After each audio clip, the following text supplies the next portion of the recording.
Another installment of our monthly celebrated and acclaimed roundtable panel show, Meet the Chicago Historians. And now once again, here is our co-creator, producer, chief electrical engineer, and very good friend, Mr. John DeVita. Well, thank you very much, John, and welcome everybody to another broadcast here at the John DeVita Broadcast Center on the Whitney City Hometown Entertainment Network. And to start today's program, go ahead, John, take it away. Good to be with you once again, ladies and gentlemen. We hope you're going to enjoy the next period of time in which we'll be discussing the American presidency. And now, once again, here is our moderator, our master of ceremonies and impresario, Jack Red Ryan. Well, good afternoon, everyone. It is afternoon right now, where we're taping this on a beautiful autumn day. Today's date is the 15th of October, and we're closing in on this presidential election. It seems like this election cycle has lasted, campaign time has lasted how many years now? 4. It begins right after the inauguration. It'll be good to have it here just to be over with. Then we'll start the next one. Yeah, my mother described it as having the baby. The baby's here finally, and that's it. Here's the baby. Yeah. But before we get into that, we got a few things to talk about. We just passed October 10th, which marks 1 year that Joe Gentile, the founder of WJJG, our old station, passed away. We were doing our remote from the Fire Museum of Chicago at 5218 Southwestern when we heard about it, and we couldn't say anything on the air really until the family announced it. So a whole year has gone by, and it seemed in a lot of ways like to me like it's longer in some respects. Joe was one hell of a guy, and he made his fortune in automobile sales, and he shared it with us. But the radio station was kind of like his toy train set. But anybody could speak on there, and they never stopped you from saying. I can only think of 2 people who were banned from being on there, but that was because of abuse. But you could get on there and say what you want on different shows, and we had a number of people here. Jeanette, you had a show there. Yes, Jack, and hello everybody. I'm Jeanette Frontier, and I formerly had a show on WJJG.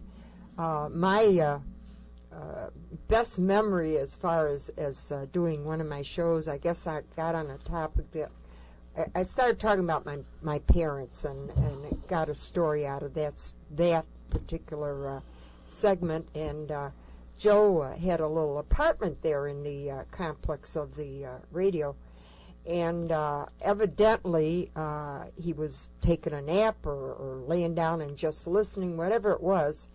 And all of a sudden he came running into the studio, and he had on his pajamas. He was a very natural person, and tears were running down his eyes, and I thought, oh my God, what happened?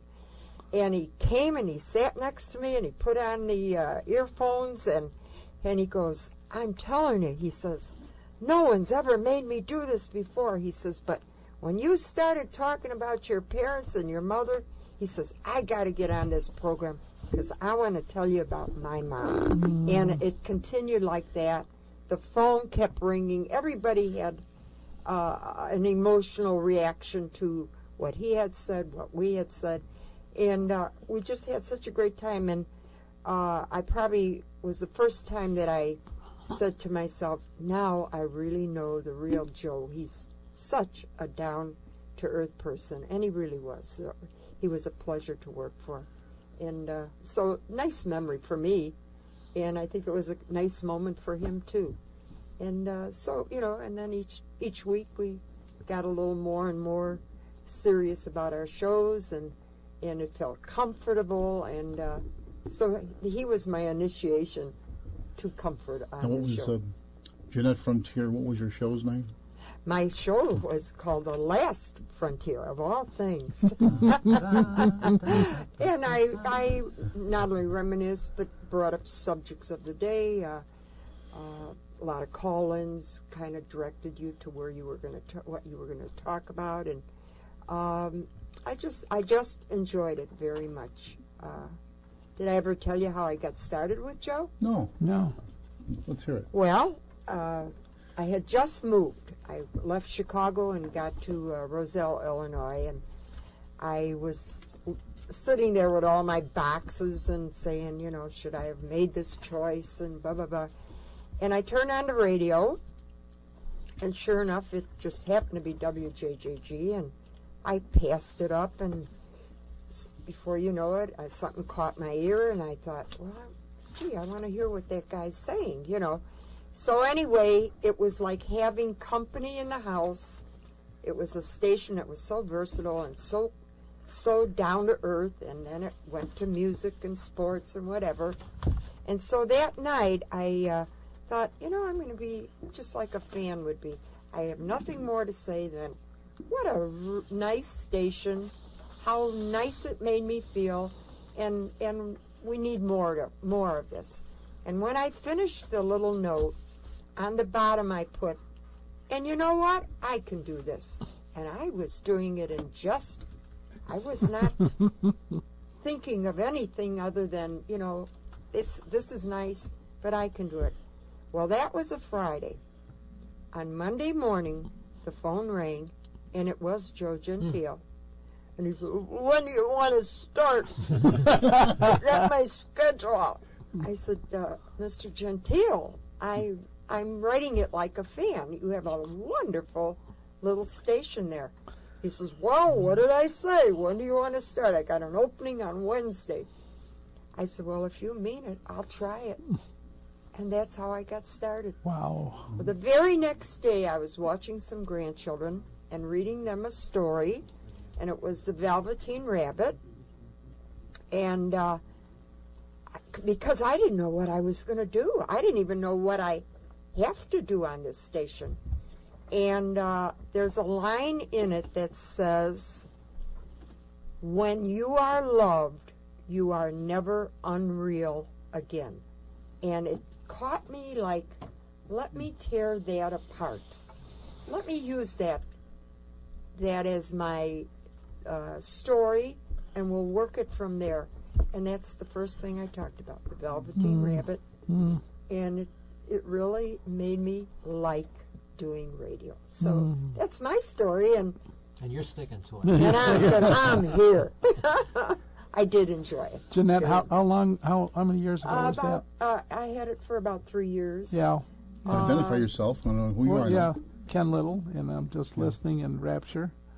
I always say about Jeanette, this is the program that has brains and beauty. Oh, my goodness. And some guys, too. No. Thank you. Thank you. I always tell all of you I'm in awe of your memories and depth of what you remember. And I find great enjoyment with this panel. It sounds, yeah, I do, too. It sounds like you really enjoyed coming to work every, you know. I did. I really did. Just like we all do here, too, because it's we're family, really, and the thing about WJGG was, like I said, it was Joe's toy train set, but it was also, it replaced something that we're missing in, like the old Cracker Barrel, or going down to the barber shop, or just talking. You're getting able to talk to express your opinion, and we have too little of these days. And maybe if you're very familiar with it, Tom. Did you ever hear the station much, or? No, I have to say that I really haven't, but I'm sorry that I did miss it, and hopefully what we're doing here today will recreate some of those memories for us. As I said, our Joe Mescal told me about Cop Talk on there, and I tuned in there, and that's when I made myself Jack Ryan. What's your name? I thought it'd be Jack, because I had been called Jack a little bit before, Jack Cat or something like that, but so I thought I would. I called in, and you know, it's kind of habit for me. Between that and right after it was Don's show, the Don of Sports, and they used to, the announcer, for the longest time I thought the announcer was saying, stay tuned for the Madonna Sports Show, which makes a lot of sense in Chicago. We need all the help we can get. An occasional rosary and some novenas would help our teams. So I thought that's what it was. But it was, as I said, it was, in one sense, in the best sense, it was an amateurish thing, because it didn't follow anything super rigid. There didn't have to be any, there were no boardrooms and the suits to decide programming. I mean, they just went out and they tried it, and it went with a lot of things. And you had I think if it was given a little more time, and it probably would have built up even more. I mean, because it was seemed like the horizons were getting wider and wider from what they originally were from the time I was listening to it. And let's see. Okay, John Kushelko, today's announcer, doing a good job with those velvet pipes. Trying to do my Harry Von Zell voice. Velveteen Rabbit. Now, you also had a show. What was your show again? Well, what I started doing was I came on as a guest for a very good friend of mine, our now state controller, Judy Bart-Topinka, who was doing a half-hour show on Tuesdays on WJJG, and she had me on as a guest. And after spending that program, she said, John, why don't you come on and be my alternate host? Because she was having campaign. She was running for the office of controller, and she wasn't going to be able to do the show every week. And she asked me to alternate with her. So I started out alternating every other week, and then pretty soon I was doing it every week because her campaign schedule got heavier and heavier. And when she was elected, I continued doing the show for a number of months after that. And it was about at the same time that the morning slot opened up. A good friend of mine, also involved in Cicero, Ray Hanania, had been doing an hour-and-a-half morning show, and his schedule changed, and he wasn't able to do the program. So the station manager and our leader here, John DeVita, asked me to come on a couple of mornings a week and do the morning show. So I was coming on and doing 2 hours with him. I was doing from 8 to 10. Wow. And really enjoyed it. So I was doing probably Tuesdays and Wednesdays every week from 8 to 10. And together with the afternoon show, and then of course we all know that the time came when Mr. Gentile passed away and the whole format changed. They weren't doing any local programming anymore, so my good times there came to an end. But I had a number of occasions to meet and talk with Mr. Gentile, and I had been talking about my dad's service in World War II, and Mr. Gentile was a veteran of the Second World War, and he really appreciated when I talked about the veterans and about the armed services. He was very patriotic. Yes, he was. Very. And yes. I often, because as you know, I did a lot of history and a lot of things of a patriotic nature, and he always went out of his way to tell me how much he appreciated what I was doing. He liked what I had been speaking about. So I didn't know him long, but I did get to know him at the end, and was glad that I had that chance. Not to interrupt, but I have to remind some people here.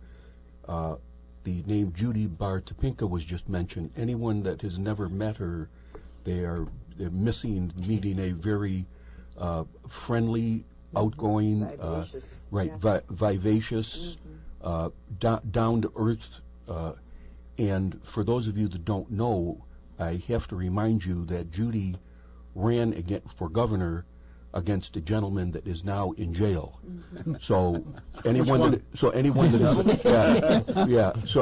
is listening, my name is Tom McKenna, retired Chicago police. I told you so. Yeah. Made a mistake there.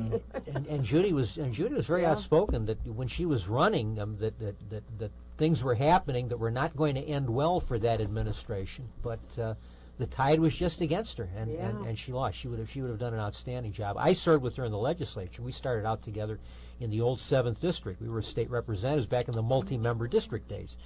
Judy was from Riverside. I was from Cicero. We were in the same 7th District, but then, of course, the cutback and the reapportionment, it ended my career in the legislature, but she was able to continue and has gone on and have quite a career. She was extremely honest, and sometimes are we saying too much, but was she so honest that she made people afraid? Well, you don't know if honesty is always rewarded in politics. Well, that's my point. I mean, she was just straightforward, and but I'm sure she could have taken on a position and really cracked a whip and got a lot done. Yeah. What instrument does she play too? I forgot. The accordion. She plays the accordion. Tuba, but no. No, she plays the accordion. I think she pronounced it accordion. Her parent, her mother was a realtor, Lillian Barr, and her dad were in the real estate business, well known on Cermak Road in Cicero and Berwyn. I knew both of them.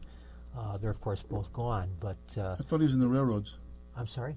Railroads, wasn't it? Her father? Yeah, Atchison, Topinka, and Santa Fe. Atchison, that was her husband. Her husband's name was Topinka. That was her married name. Joe Topinka was her husband. But Mr. and Mrs. Barr were very prominent in the community before Judy, and she was a reporter for the Life newspapers. That was how she got her start. She wrote for the Life newspapers in Cicero, Berwyn, and the western suburbs. Is she a lawyer? No. Oh, good. No, she's not a lawyer. Can't be all bad, then. Whoops. I once had I had a unique experience when I was in Springfield once, in the men's room, and listening to several other legislators bemoaning the fact that too many individuals were being elected who weren't lawyers. Oh. And he was telling me, John, isn't this awful? Yeah. Us lawyers, we're used to run this place. And he goes into this tirade about how it's terrible that all the leaders are no longer lawyers and they're and I just let him, and when he was all finished, I said, I really hate to tell you this, but I'm not a lawyer. He said, you're kidding. He said, we all thought you were a lawyer. You punch him? That's what somebody said about the current mayor of the city of Chicago. His only redeeming character is he's not an attorney. And that's just about his only. Before we get on to the rest of the panel, you made me think of a story here. There's two guys in the cafeteria line in prison for lunch one day, and one guy says to the other, this service is terrible, it's taking forever. The service is terrible here. It was much better when you were governor. Which one was it? Yeah, which one? Your choice. Let me do one. We got to have one lawyer. We'll do one lawyer joke, and that is the story about how a bus went off a cliff. And there's good news and there's bad news. The good news is that everyone on board was a lawyer. The bad news is that there were 3 empty seats. Okay, we'll start on that one. Well, the old saying, first class on law school is liar. There's a dead dog and a dead lawyer lying on the highway. What's the difference? Skid marks in front of the dog. Well, I have to add, I have a great many friends that are attorneys, so this is a joke that they all seem to like. They're replacing laboratory rats with attorneys in experiment laboratories, and they're doing it for 3 reasons. One, there are more attorneys than there are rats. 2, the laboratory technicians don't get as attached to the attorneys as they did to the rats. And number 3, there are just some things that the rats wouldn't do. Does anybody remember the story about the Grey Lord? Ken Little? Yeah, Ken Little. Operation and the subsequent trial. And the first line is that to become a criminal lawyer, you first must become a criminal. And then a lawyer. And I thought, wow, God. Well, the old saying goes, too, is... Al Opitz? Al Opitz, I'm sorry. Yes. Yeah. First, in this We're sorry, what do we do with crooked politicians? We elect them. On that note, on that high note, The opinions expressed do not represent those of the American Bar Association, ladies and You need a lawyer. gentlemen. It's like a cop. If you need a cop, not you're going through the yellow light. I'm sorry, through the yellow light. But if you're around in a neighborhood that's a little bit questionable at 2 a.m. or somewhere, you shouldn't be there in the first place. But If you have 1,000 attorneys in the Sahara Desert buried up to their necks in sand, what do you have? Wow. Not enough sand. Well, okay, I have to give, being a retired Chicago police officer, I have to give equal time. I'm going to tell a police joke.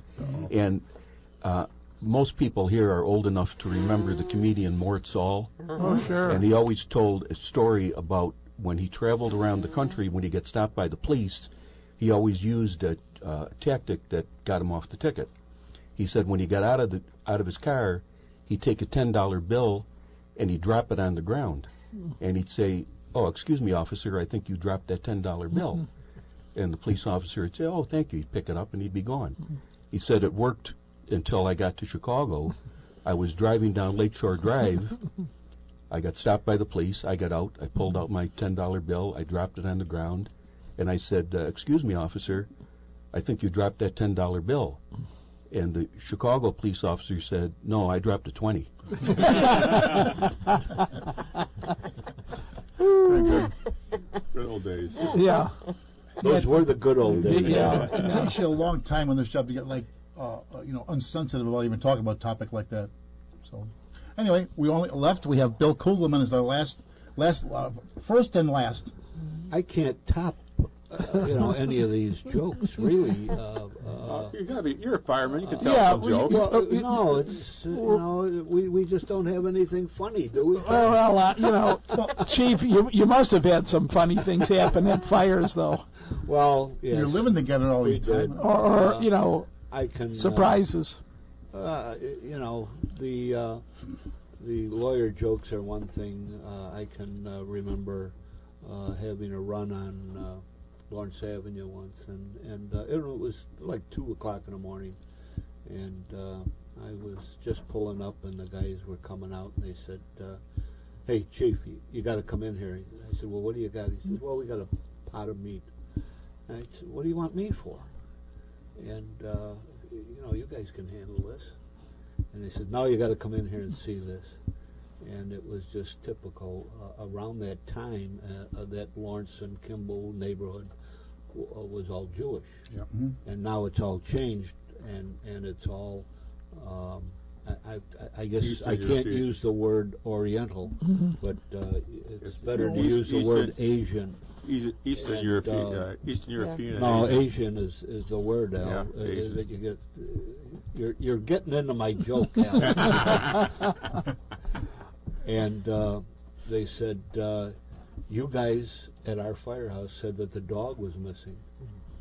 And I looked around. This was a restaurant, an Asian restaurant, and they said, "Come on in. I think we found your dog." And went in, and I identified the dog, and it wasn't ours, but it was a smaller dog, and I have never eaten in a Chinese restaurant after that. Those are the type of things that you run into on the street that you don't, Is this a true story? Well, yes, it's a true story. We're sure now. And it's something that you usually tell at gatherings and stuff like that. In your own house. Police and the fire. What's so funny about that? Our president is eating dogs. Yes, so he is. Yes, he is. Yeah, Romney got in trouble for having one on the travel top, but he's got to eat one. You know what? And I've done that. I've put a dog up on top of my car. I raised Irish setters, and I put them in the.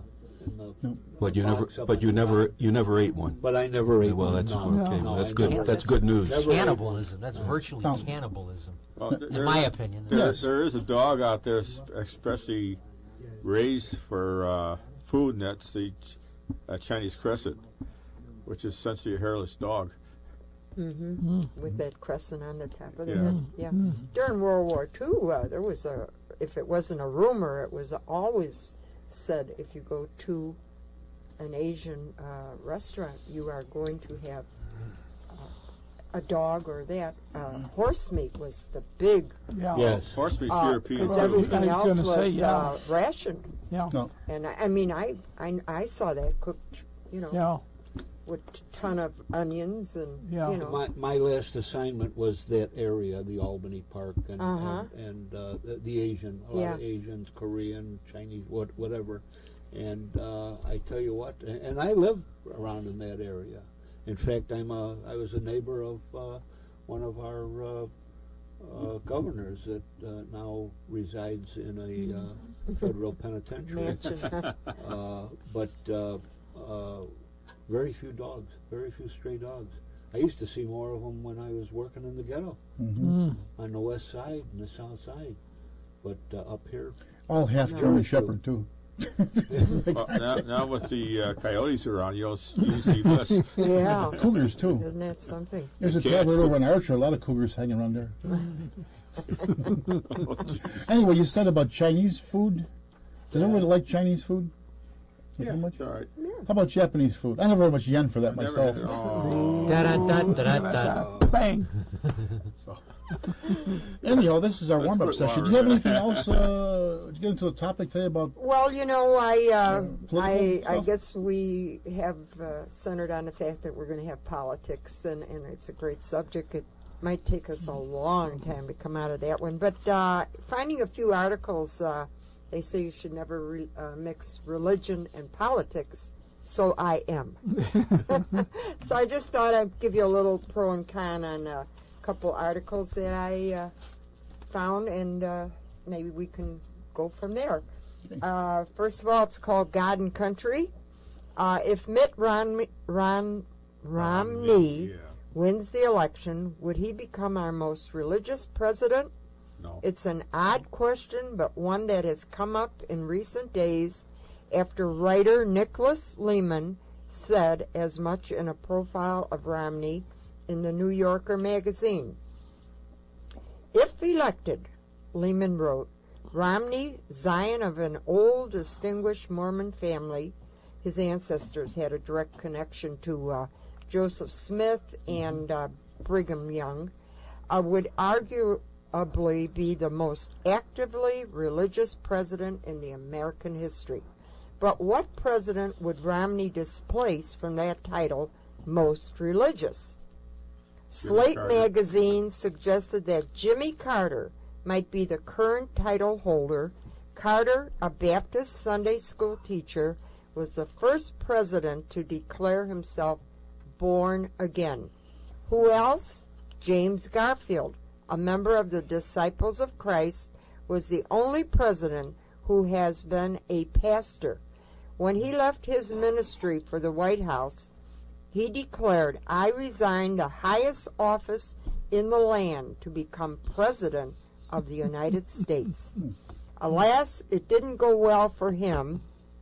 Garfield was shot 4 months into his term in 1881 and died several months later.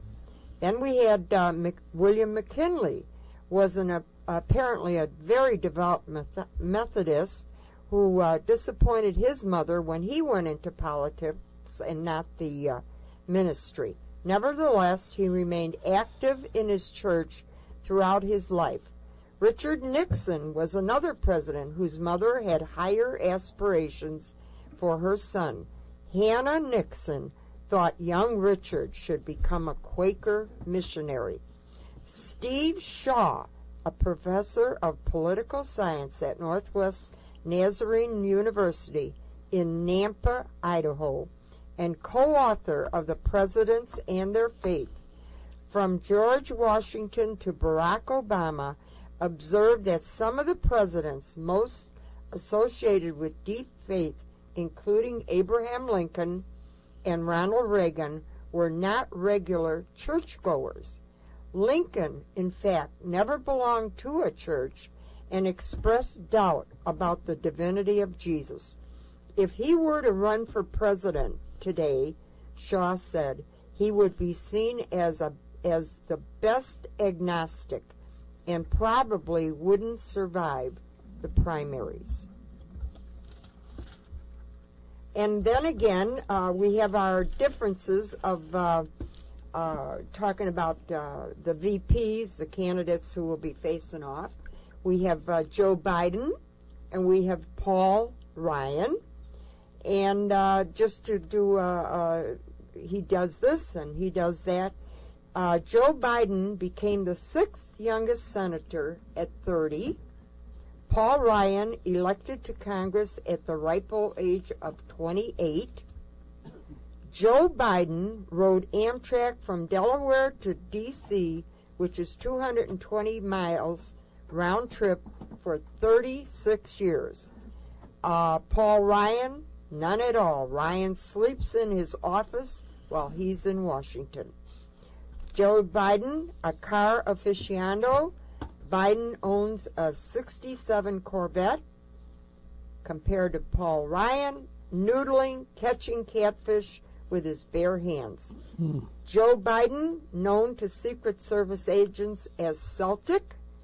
Paul Ryan, Secret Service code name Bow Hunter. And I thought that was an interesting way of bringing together politics and religion. And we're getting a signal for a break. What was Joe Biden's nickname? Yeah, what for Secret Service? Celtic. Celtic? C-L-T-I-C. Oh, That's like an Irish. Irish. Okay. Yeah. We're getting a signal for a break. And we will be back after this short intermission. This is Meet the Chicago Historians.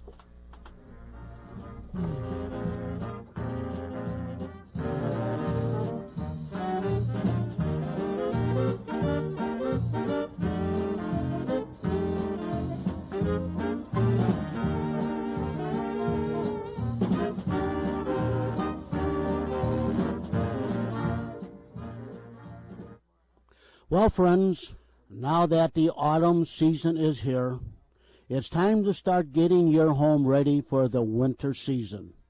It won't be long before the snow and ice will be here, so now is the time to check the roof on your home. Make sure the roof is in good shape. If you have a bad roof, your attic or crawl space will get mildew or mold, and you could get drip, drip, drip on the ceilings in your rooms, which could cause damage to the ceilings. Sooner or later, you are going to have to get your roof repaired or replaced. So don't have double expense. Call Best Brothers Roofing at 630-616-1359. And Mike Best will drive over in a shiny red truck with the ladders on top, Best Brothers Roofing signs on the door. Mike will look at your roof and give you an estimate and go from there. So once again, don't have drip, drip, drip on your ceilings or double expense. Call Best Brothers Roofing at 630-616-1359 for a free estimate on your roof. Best Brothers Roofing, area code 630-616-1359.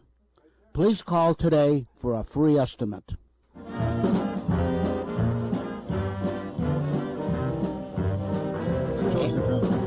And ladies and gentlemen, I'm John Escachoco, welcoming you back to Meet the Chicago Historians. Here once again is our moderator, Jack Ryan.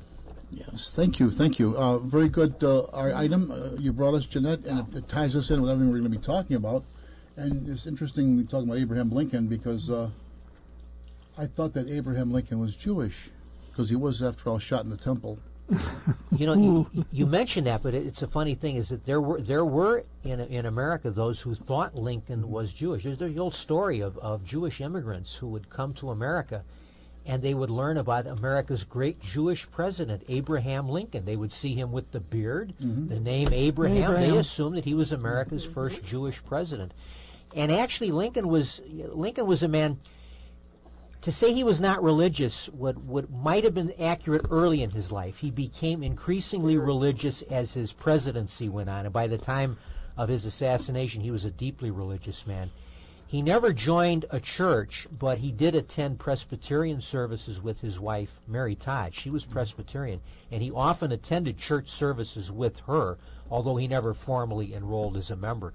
But all you have to do is read his speeches and the references to God. He came to have really a sense of the divine and of God's special purpose for America. But you mentioned the religious background of American presidents. I'm always struck by the fact that FDR led the nation in prayer on the radio on the night of D-Day. I mean, we probably heard that recording. Our sons, pride of our nation, Almighty God. You can imagine the controversy that would create in some circles today if a president were to lead the nation in prayer. But FDR had no compunction about it. He was an actively religious man in his church back in Hyde Park. Washington was held a position in the Episcopal Church, what had been the Church of England in colonial times. So we have, and I was reading where John Kennedy. It's interesting about John Kennedy. John Kennedy never missed Mass on Sunday. One of his advisors was with him once when he was out in the middle of nowhere, somewhere in Wisconsin, I think, he had giving a speech at some Rotary dinner or something. This is before he became president, before he was well known. If he hadn't gone to church, no one would have known the difference. It isn't as though he was doing it for political reasons. But he said Kennedy was insistent when Sunday came, he had to attend Mass. So even presidents that we might not think of as being as overtly religious, you have to really look at the totality of their life to find out how important religion was. And I think that Kennedy, that probably came from the family. Sure. That came from the family. If he didn't make Mass, he was going to get his ass kicked. There's no doubt about it. Yeah. Take to the woodshed or something? But, sure. Well, Kennedy sort of brings up the question is, which presidents were noted for not having cheated on their wives? Yes, that's another one. Buchanan. Oh, now you can. He didn't have any. He didn't have any. Well, okay. Oh, there are a lot. I mean, There was three. we've had a few. There have been Is quite. that there the have only been- smart one of Nixon. all our No, presidents? there's no allegations about Nixon. There's no allegations about George Washington. There's no allegations about Ford. Lincoln. Jimmy Carter. Jimmy Ford, Carter. Gerald Ford. They said Ronald the three, Reagan. The three that Bush. they could verify was Carter, Nixon, and I forgot the last one. Ford. You know what? Gerald with We're Carter, talking about recent presidents. But Yeah. that's Carter took his licks because he made a crack one day about yes, he had lust. Yeah. And that, well, you Yeah. know, that was really Welcome to the not club, called Jimmy. for. Yeah, right. And, yeah, sure. Welcome to the club. Jimmy, he said he had a little problem called. He was a little better than he thought he was. He thought he was a nuclear engineer, and he consequently shot down a lot of programs because of that. He was more like a railroad engineer then. Yeah, well, It wouldn't surprise me about Roosevelt, FDR, because he was really, like him or not, a very fatherly figure as a president. sure. He Very was, much- very you much know, so. I can remember we came running in, you know, because he was going to give a speech. What kid runs in and Yeah. sits Sure. by the radio? There was something he would Yeah. say, and you felt so comforted, you know. Yeah. That's what I remember. Yeah. But And he's the only president, you know, in our generation really knew. You know, he was always a president. right, You and, know, and grammar a school. forever president. It was Yeah. like, you know, why elect? He's Bob. going to Yeah, win. right. Yeah. I yeah. tell you what, this last debate, the first one, the presidential debate, I watched the whole thing. Yeah. This one with the vice presidential, I had a meeting at the academy, and you know, I said, let's get Yeah. out of here because I want to watch this. And luckily, the things I threw at the TV were not bricks. But, it was 15 minutes, and I turned it off. I watched Kinda Gunsmoke or comedic. something. Yeah. Oh, that made me sick with that. Rude is the word, too. Yes, Well, yes. it's been a You know, laugh. I You mean, know, I we was- talked about Can this. you imagine that guy sitting down at a table with leaders of other nations and trying to make a deal? You know, I was on the debate team in high school at dear old Fenwick High School. I've got my class ring. I was a Friars. debater. Go Friars. Father George Conway was our debate coach. He had been with Fenwick from the day it opened in 1929, and I was there in the mid '60s.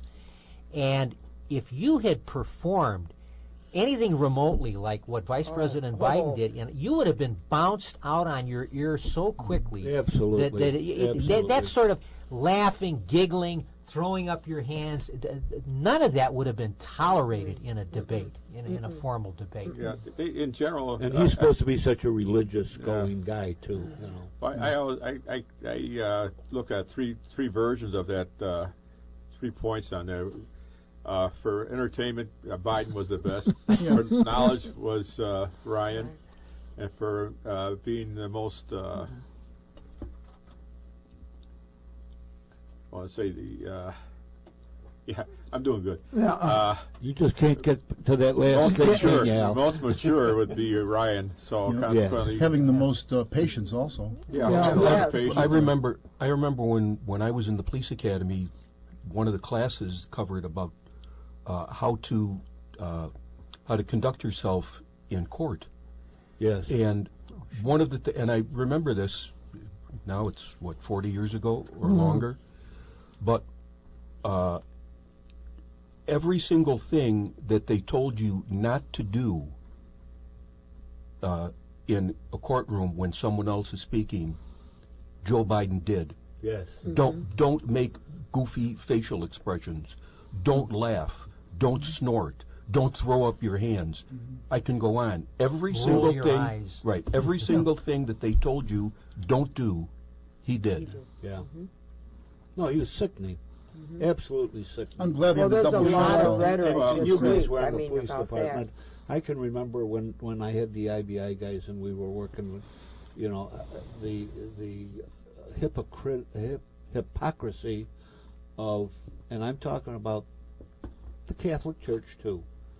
We'd go to these wakes and funerals and watch people coming and going from when a hood would be buried, and you know the guy was at peace all his life, and then all of a sudden And who are we to judge? I know that. But then all of a sudden, the guy's an angel. Yeah. And I thought, what a hypocritical bunch of people we are. And that priest up there, and I'm not knocking him all away. He's got to do what he's got to do. But, the guy's been a bum all his life. And now all of a sudden he's a saint? No. And that's the way some of these presidents are now, too. Some of these politicians. Exactly the same way. Well, they always say, don't say anything bad. Don't say anything bad about the dead. And I say, well, he's dead. Good. Yeah.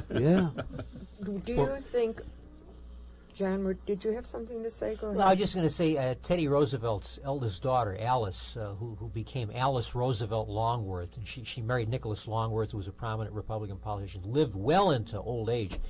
And she was sort of the hostess for Republicans for many decades in Washington. She had a big cushion on the couch in her room where she would receive guests and have parties. And inscribed on the cushion it says, "If you can't say something nice about anyone, please sit next to me." That is cute. Yes. My point in bringing up this idea, doesn't matter your party. We know it's Obama and we know it's Romney, and they both have running mates, and Biden and Ryan. Do you think a segment like we just watched deteriorated having Biden as a vice president when maybe the party really likes Obama? Like, if he wasn't with Biden, do you think that attraction is a distraction now? Yes, even if Obama becomes the best person. I think what he did hurt. I mean, it may have been entertaining. I mean, people may have said that. I mean, sure, he dominated the debate. Oh, sure. But I mean, but you can dominate a debate. He could have had a seltzer bottle there, and he would have dominated the debate. But how do you do it? My thinking is, you can be a public official or you can be a comedian, but you can't be both. And it's okay if you're an elected official to tell a joke. People like humor, to have a witty remark. But to try to be a clown, I mean, to try to perform is just not acceptable. And I think I regret that Ryan at some point. I would have said, Mr. Vice President, do you really think that the problems this country faces are funny? Do you really think this is a funny event that we're here for? That this is a laughing matter? Do you really think that when your opponent expresses his beliefs that you responded by giggling and chuckling at everything? Yeah, you're talking about Iran getting nuclear weapons, and he's that's what I meant. There are no politicians, hopefully, and I don't mean that in a sarcastic way. We don't have any statesmen anymore. That's all we have is politicians, and that's a dirty word anymore. And that's a shame. It's just a dirty word. It's a vocation to grab power and money. And there just are no statesmen anymore. There probably are out there somewhere. But they aren't coming up. Somebody said to me, "What about Ronald Reagan? Was he a statesman?" Well, I think actually, when you look at it, you look at the totality of everything that happened, and looking back on it, maybe he didn't go to a Ivy League university, but John's buddy here, Nixon. I think that the guy did a lot of good. Yes. So look at what he did with China and foreign matters and that. He was a diplomat, no doubt about that. Yes, exactly. A classic story that I remember, whether or not it's true, it's a good one, about politicians, whether or not they have great ideas, but they can't translate it to relating to the common man. Supposedly, when Adlai Stevenson was running, I believe for the second time, he was meeting with Harry Truman in the Hilton, and Adlai supposedly said to Harry, I can't understand. I mean, I have good ideas. I can't understand why I'm not getting them across. And supposedly Truman was standing by the window, and he was looking down on Michigan Avenue, and there was a guy waiting for the bus. And Harry said, "Adlai, you see that guy on the corner waiting for the bus? If you want to be president of the United States, that's the guy you've got to get to, and you're just not getting to him." Yeah. So Yeah. Right. Yeah. that There was makes sense. several to me. presidents in that category. I think Herbert Hoover was. He couldn't get across to people. He was a poor politician, but he was a great in his own Statesman ways. in Yeah. his- The funny thing about Hoover, of course, is that he wasn't a politician. Hoover was one of the few men to become president without ever having run for any other office in his life before he became president. Hoover had never been elected to anything before he became president. He was a technician. He was the Secretary of Commerce under Coolidge. He ran the food aid program. He was an industrial engineer. But that's one of the, it really, if you've never run for office, if you don't have a background, if you haven't learned the ropes in politics, you're probably not going to have a successful presidency if you haven't done the nuts and bolts things that it takes to, it may seem, I know we have a low opinion of politicians often, but it tends to be that if you haven't worked your way up, you're not going to be prepared maybe for the responsibilities of being. Well, the other one was notorious for some of that stuff was Harry Truman. He used to, give him hell. Harry was the old cliche all the time. But the other, but anyways, And I if think we're anybody doing wants, that right now, too, with our Yeah. president. Yeah, but Harry had come up though. He had Yeah. been a commissioner. They call him judge, but he's a commissioner. I've read quite a bit about Harry, and he did relate. Service, and he was a Yeah, businessman. He knew how to deal with people. He knew how to deal. That's the bottom line. He knew how to also deal learned with he was going people. to come to his daughter. His Yeah. dad was a poor farmer. He was just Doctors like they and say, a dirt farmer, and Yeah. Harry had to work My hard dad when he was a told me kid. years ago, he says, it's not the guy, even the doctor or the politician or whoever it is, you may not be the smartest guy, but you know who to put around you that That's is. it. That's right. Yeah. Eisenhower was a Your prime team is example, wasn't smarter it? than Yeah. you. There's Eisenhower was a nothing prime wrong with that. example. Oh, absolutely. Get a good team in you. And I think everything follows the line of common sense. I mean, that right there starts the flow of getting yourself across. I think that word is out But of the dictionary it isn't. now. That's right. It's Jeanette, not being practiced. I'm always proud to tell people Harry Truman was born about 50 miles from where my dad was born. He was born in Lamar, Missouri. Everybody associates him with independence, but he was born in a little town called Lamar, Missouri. You can see his birthplace and his childhood home. It's a museum, and it's just a stone's throw away from the Kansas border, and not far from there where my dad was born. So they come. My dad and Truman came from kind of this very much the same part of the country. I wish I could brag about being close to Blagoy. Well, talking about talking about small town people, a lot of people. There's arguments now about who, it was, I should say, that Jimmy Carter had the distinction among a great many people of being the worst president ever. Now there's an argument Until now. until the gentleman that's in office now is the worst We have president anything ever. to compare But I with. think the distinction between these two guys is that, and you jogged my memory about Jimmy Carter. At least Jimmy Carter was small town America. Jimmy Carter was an American. All Jimmy American Carter, he boy. was a Naval Academy graduate, Yeah. and I believe that he really did have the best interest of the country, although he really didn't. He didn't succeed in promoting that, as opposed to the person that's in office right now. Exactly. Yeah, he shows he has great intelligence, but he does know. And excuse me, but one more thing, I didn't think that I'd ever hear myself defending Jimmy Carter. But this guy, the guy that we have right now, makes it so easy. So I'm going to go for it.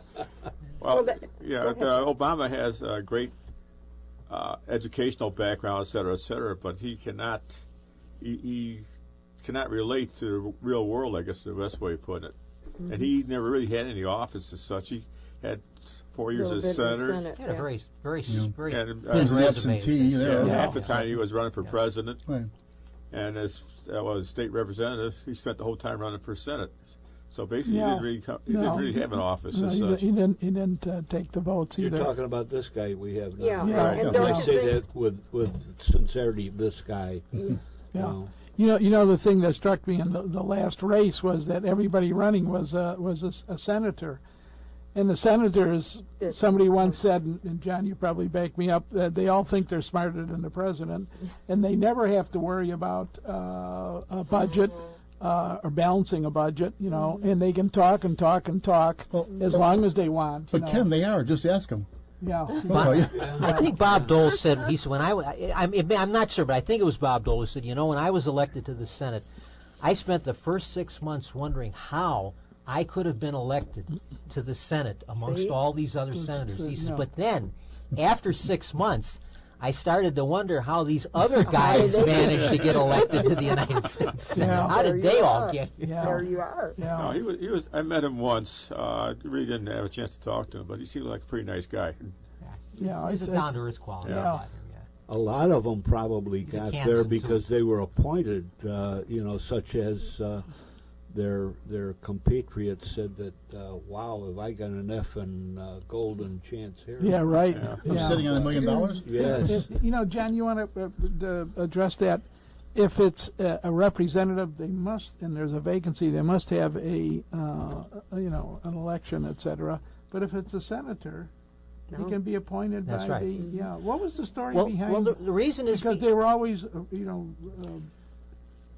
had elections, but the legislature actually. Because you see, our government was set up. The House of Representatives, and to this day they call it the People's House. The People's House, because from the beginning, congressmen were elected directly by the voters, and very early in our country's history, we went to what they call universal manhood suffrage. All men could vote. I mean, the idea of giving women the vote was not much thought of in the 1820s, but very early on, they eliminated all the property qualifications, because at the beginning you had to pay a certain amount of tax or earn a certain amount. That was all eliminated.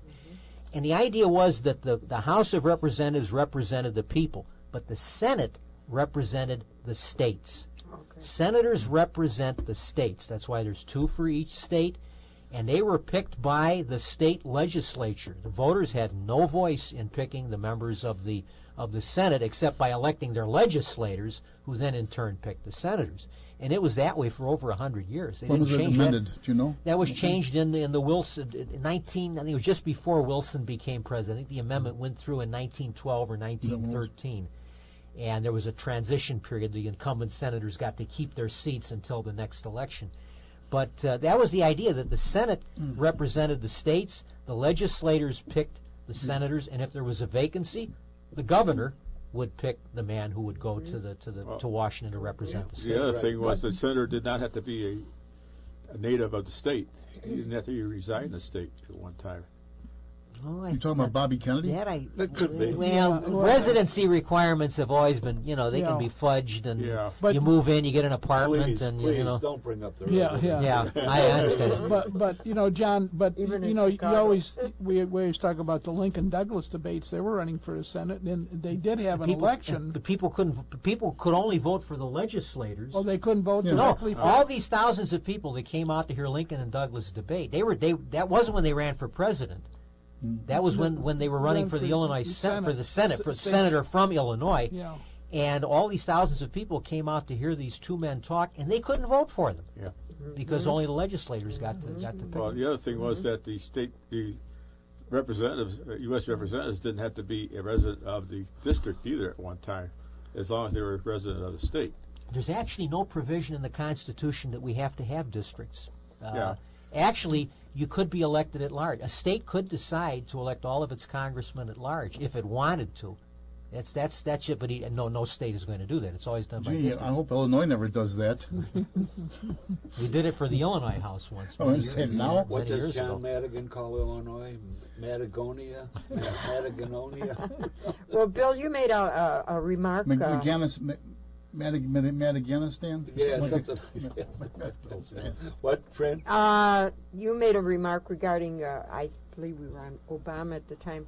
Do you feel that this is his stumbling block as far as it seems like he can't get any cooperation in the White House, let it be Senate, Congress, whatever is going on. When he got in there, the Democrats ruled both houses. He had both houses. He had all that. In order to get cooperation, you have to ask for cooperation. And he had take it or leave it is not an approach for cooperation. It also should be noted he had overwhelming support of the American public. Yes. So he's had everything on his side. He has. He was, he was the man. Yes. And I think that he just one of the things he put people around him that might have figured he was going to be a one-termer, and let's get it while we can. Mm-hmm. You know, he had bad. You know, it's the same way with Jane Byrne. Mm-hmm. She put people around her that were the same put way, it down, yeah. and that was her downfall. Mm-hmm. Our president even said, if you can't get it done in one term, he shouldn't be a two-term president. That's right. Didn't he say that? Yeah. Yes, he did. Yeah. You know what? You know, the thought occurs when you mentioned Jane Byrne. She was elected, well, what was it, 1979, I think was the election, right? There hasn't even been a talk about a female running, you know, even in the primary, you know, and maybe this will happen with Obama too. You know, they'll say, yeah, we're not going to, you know, vote for someone from a big city or for someone who's African American. You know, once again they'll bring up race here, and they'll people like Janine Garofalo and the Hollywood crew will tell you it must be a bigoted. Yeah, that's the only reason. However, it occurred to me that'd be like saying when Idi Amin was ruling Uganda, if I'm against his brutal dictatorship regime, does that also make me bigoted? I mean, aren't there other reasons like people's philosophy and the way it's happening? Well, you know, we had a situation where we had, you know, African American. I'm thinking of our senator. You know, who am I thinking of? Carol Mosley Braun. Mm-hmm. You know, she 12% of the state is African American, but she didn't come across. Well, but I was going to say she got elected though, and the white people backed her. You know, so you know you can't say race is you know or someone is a racist. You know, because and I think if it gets and Obama carried Illinois also. You know, so it's. People are looking for the person. You know. That makes me think of when the NATO was here. President Obama, Governor Quinn, and Mayor Emanuel were out on the yacht on the lake. Did I tell this before? No. Anyway, and only the three of them were out there, and all of a sudden they were starting to capsize. Only had one life preserver, so they. The governor says, Mr. President, you take the life preserver, you're head of the free world, you should have this. And the mayor says, no, we'll vote on it. Let's be democratic. So the three of them vote on it, and Emmanuel won 10-2. And we're getting a motion for another break time on that happy note. And ladies and gentlemen, I hope you're enjoying our program. We're having a spirited discussion of the American presidency and American politics. And we will be right back. This is Meet the Chicago Historians from the John DeVita Broadcast Center.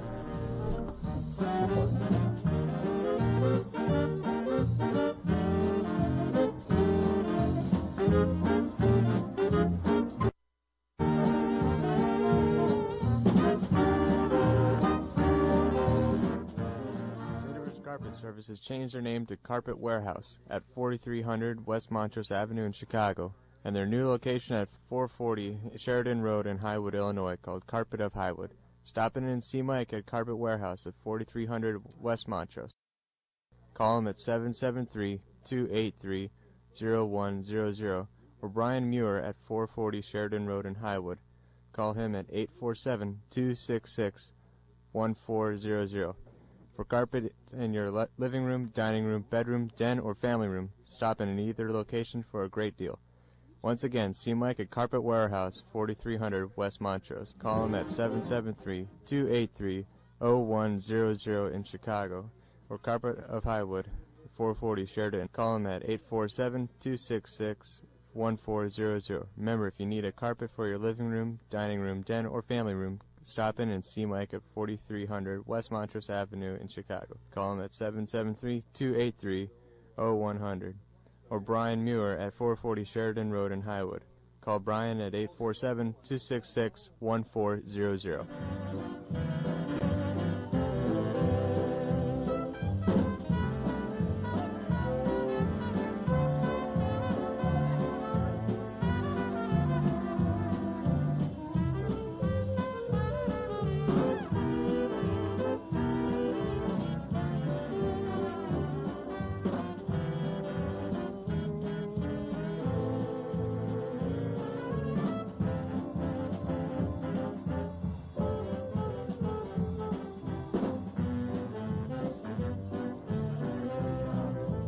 alderman, wasn't he? Welcome back, ladies and gentlemen. This is Meet the Chicago Historians. We're here at the John DeVita Broadcast Center, and we're talking about the American presidency today and about American politics in general, a little bit of the general history of the United States. And when we broke, we were doing a bit of reflection on various candidates for the presidency and some of our recent office holders.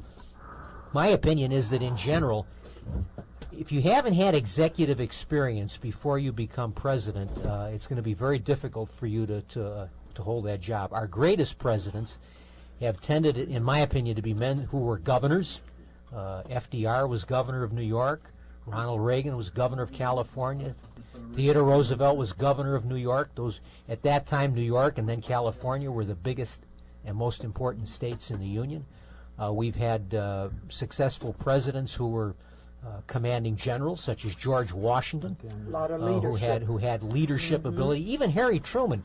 Harry Truman had never been a governor, but he was a county executive.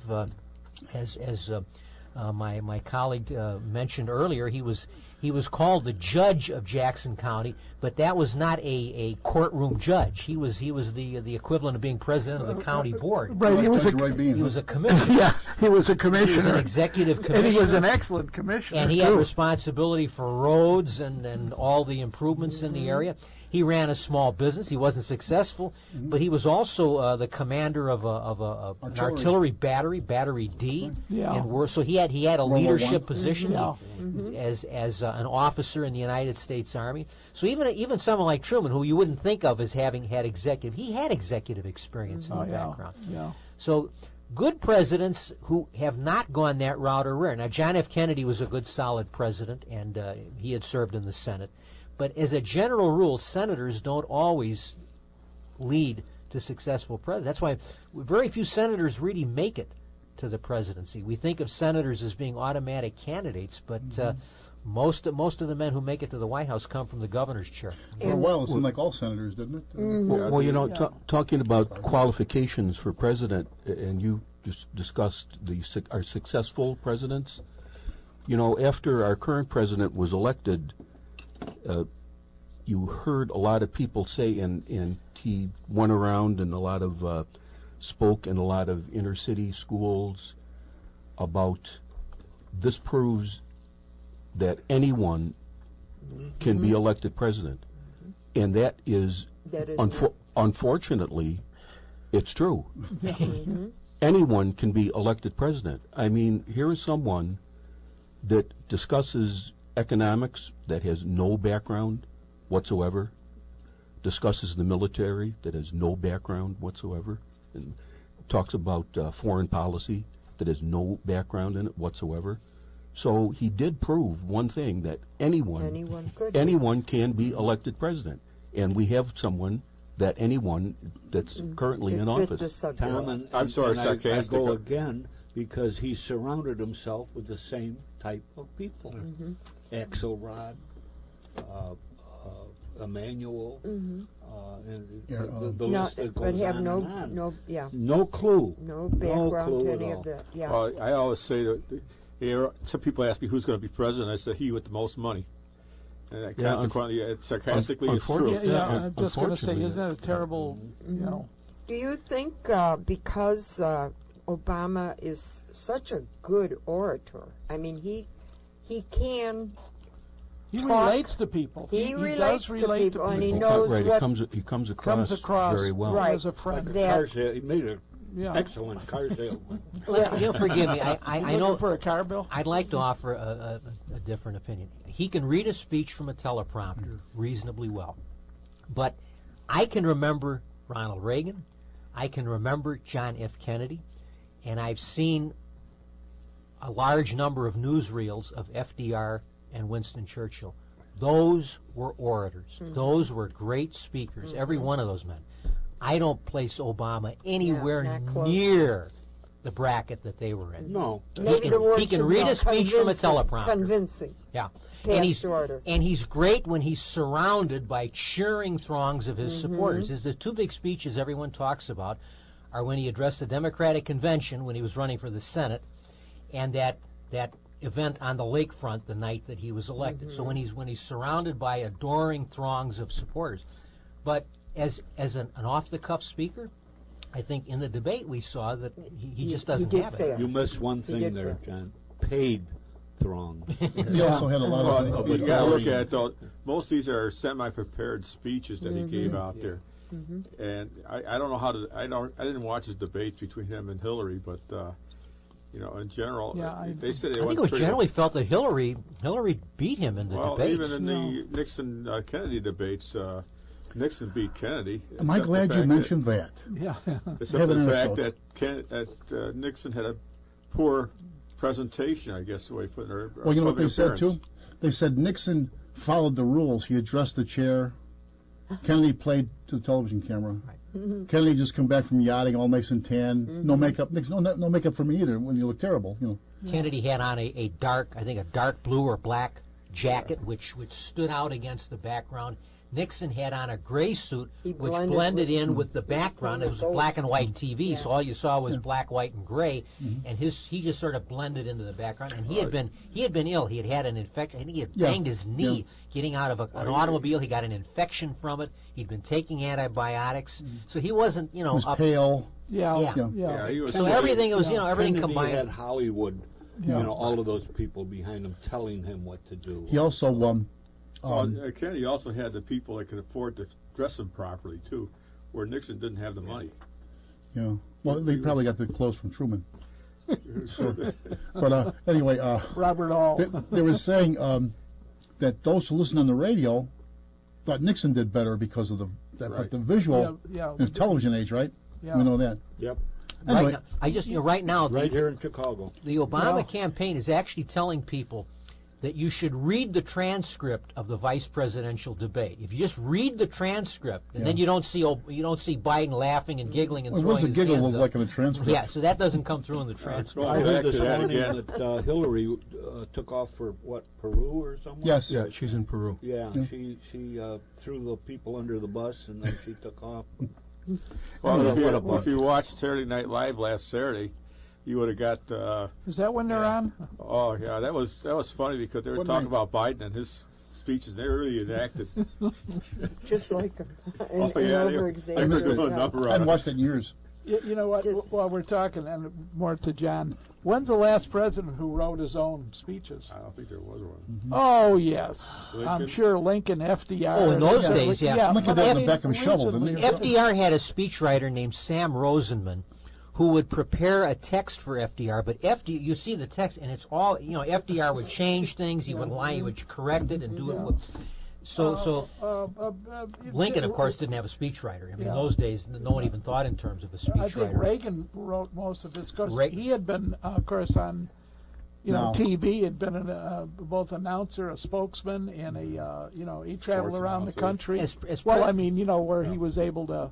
He had to write all through those years when he was doing radio commentaries, and that was all Reagan. Reagan had no one doing his speeches for him. Where progress is our most important product was my first encounter with Ronald Reagan. Is that right? I remember as a kid, General Electric Theater. Yeah. Anyway, before we forget, I was talking about Reagan. One of my favorite lines from Ronald Reagan was when Clint Eastwood ran for mayor of Carmel, California, and he was elected. And on election night, Ronald Reagan called him up and said, "What the hell is a cowboy actor doing in politics?" one of the best. Who is that? Reagan. Who's calling? Reagan called Clint Eastwood. In the later years of the Reagan presidency, George Hamilton had a brief series on CBS where he played an American espionage agent who was called out of retirement. Because Hamilton was, I don't know what his age was, but he was playing a former CIA man who was called out of retirement to handle a mission. And he's in the limousine driving in Washington with his boss, who's a much younger guy. And he doesn't like the fact that this older man has been called in, that his superior forced him.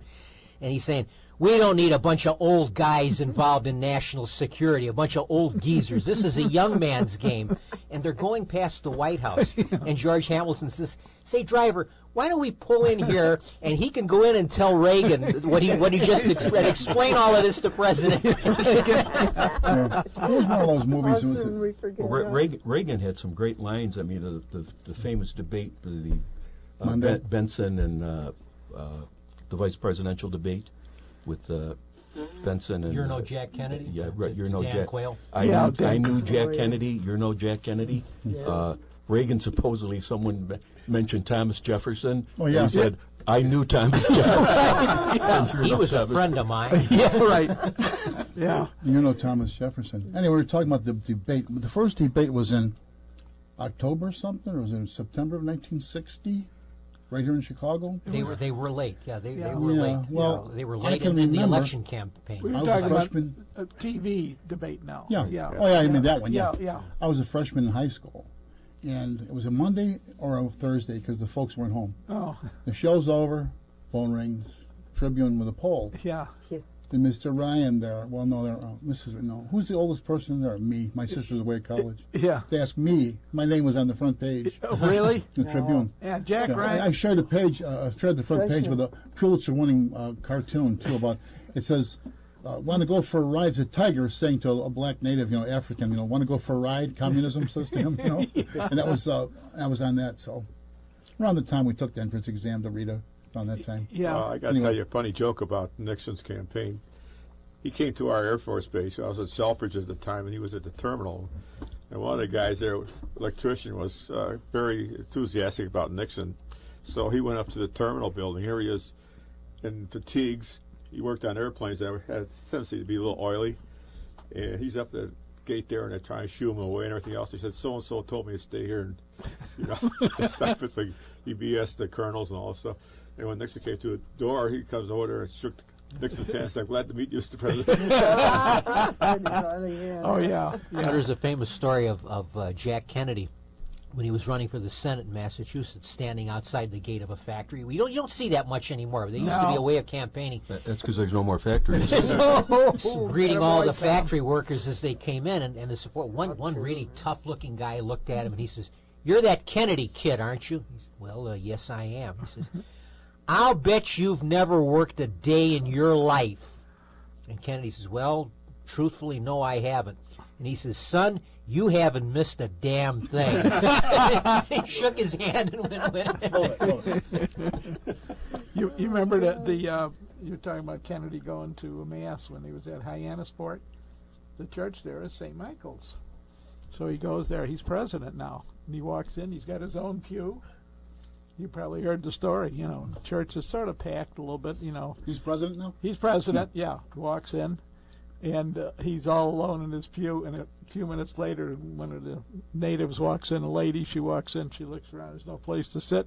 She sees this one guy in the pew, she walks over, she says something to him, and they share the pew, So after it was over, she didn't know who he was. After it's over with, somebody says, "What did you say to the president?" She said, "Who?" "You were in the pew with the president." She said, "What'd you say?" She said, "I said, move over."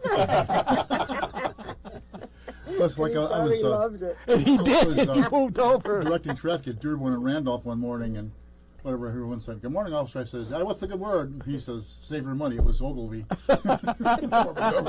Oh, yeah. I looked at him then. Paul Powell probably would have said, Yeah. I know how to do it. Yeah. Box. Yeah. Save your shoebox. Abraham Lincoln used to get away from the White House because in his day the White House was like any other government building. Anyone could walk in the front door of the White House if they thought they had business with the president. It wasn't surrounded by Marines and Security, it was a public building. I mean, if you wanted to see the president, you just walk in, and if you had a reasonable purpose for being there. So and he was of course deluged with people looking for patronage jobs because everyone expected a patronage job. So he would get away from the White House. He'd go out to a place called the Soldiers' Home, which was a distance out in the country. And he's coming back in one morning in his carriage, and he's all covered with dust because it's in the middle of the summer and it's dry and dusty, dirt roads. And there's a parade of soldiers marching past the White House. So Lincoln has his driver stop, and he watches. And he walks up to a young lieutenant who's standing there on the corner watching the troops walk by. And Lincoln, from behind, says, "Excuse me, young man, but what unit is this?" Without looking at him, he says, What does it look like, you old fool? It's a regiment. Well, thank you very much. So the unit marches by, and then the general in command comes up and says, "What were you saying to the president?" He says, "What president?" He says, "Who do you think that was that was talking to you just a few months?" And Lincoln would tell this story afterwards to people. He thought it was hilarious. How good. What do you think it is, you old fool? It's a regiment.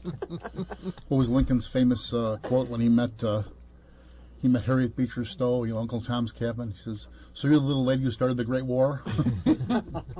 I like the story, or not the story, but true, of when Bush was in, he signed the order that any veteran of the services would be given the right to salute when the instead of putting your hand over your heart. And that really it hasn't been brought out an awful lot.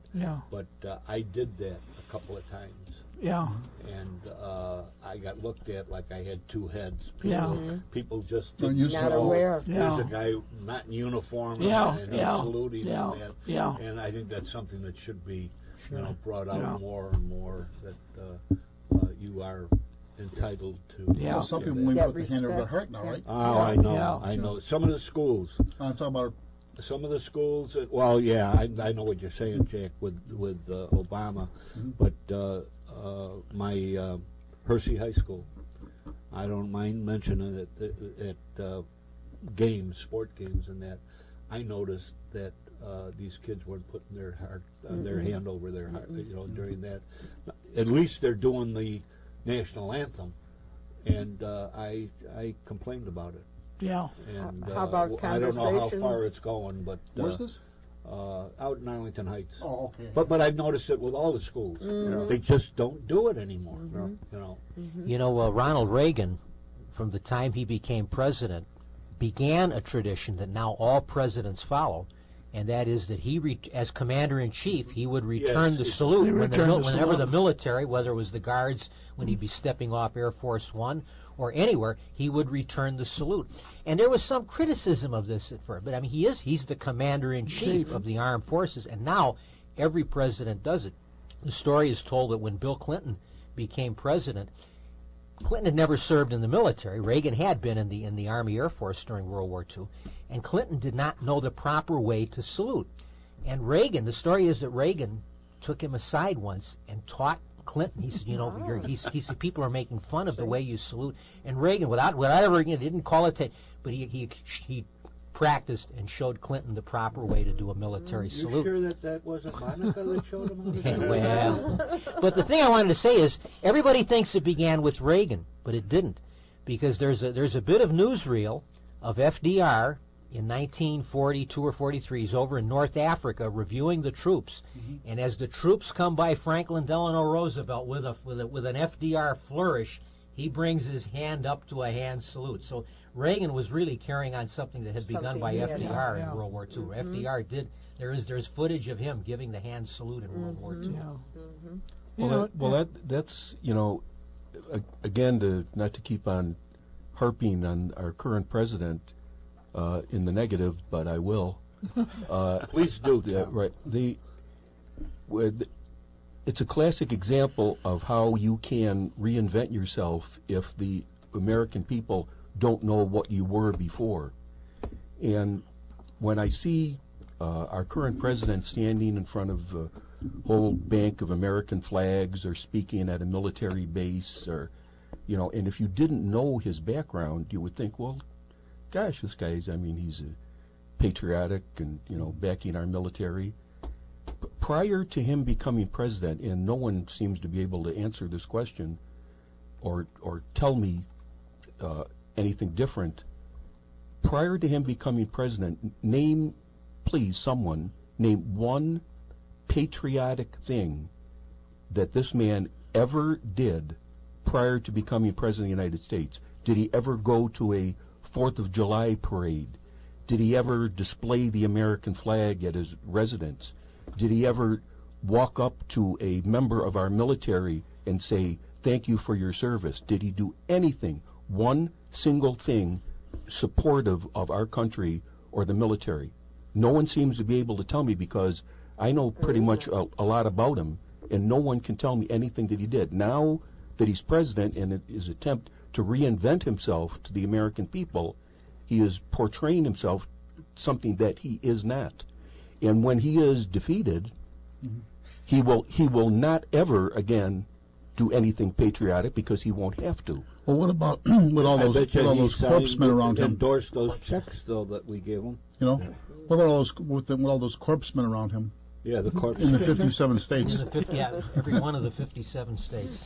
Can you imagine if Bush had said that? Can you? Letterman would still be doing jokes about it. Now, I got a note a little earlier from Mr. Kogelman, and it may be a little late to put up, but I'll throw it out here anyway. Around the table, who was your favorite president and why? Who wants to start? John, start.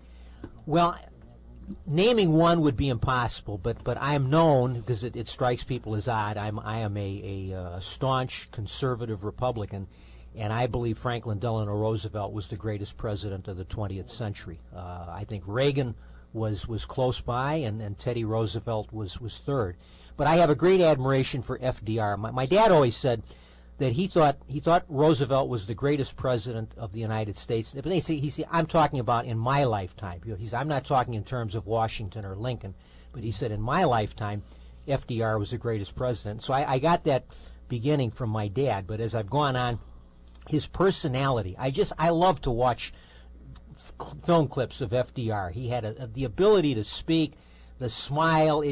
I can understand why he was so popular with the American people in this time. He was like Reagan. He was a great communicator.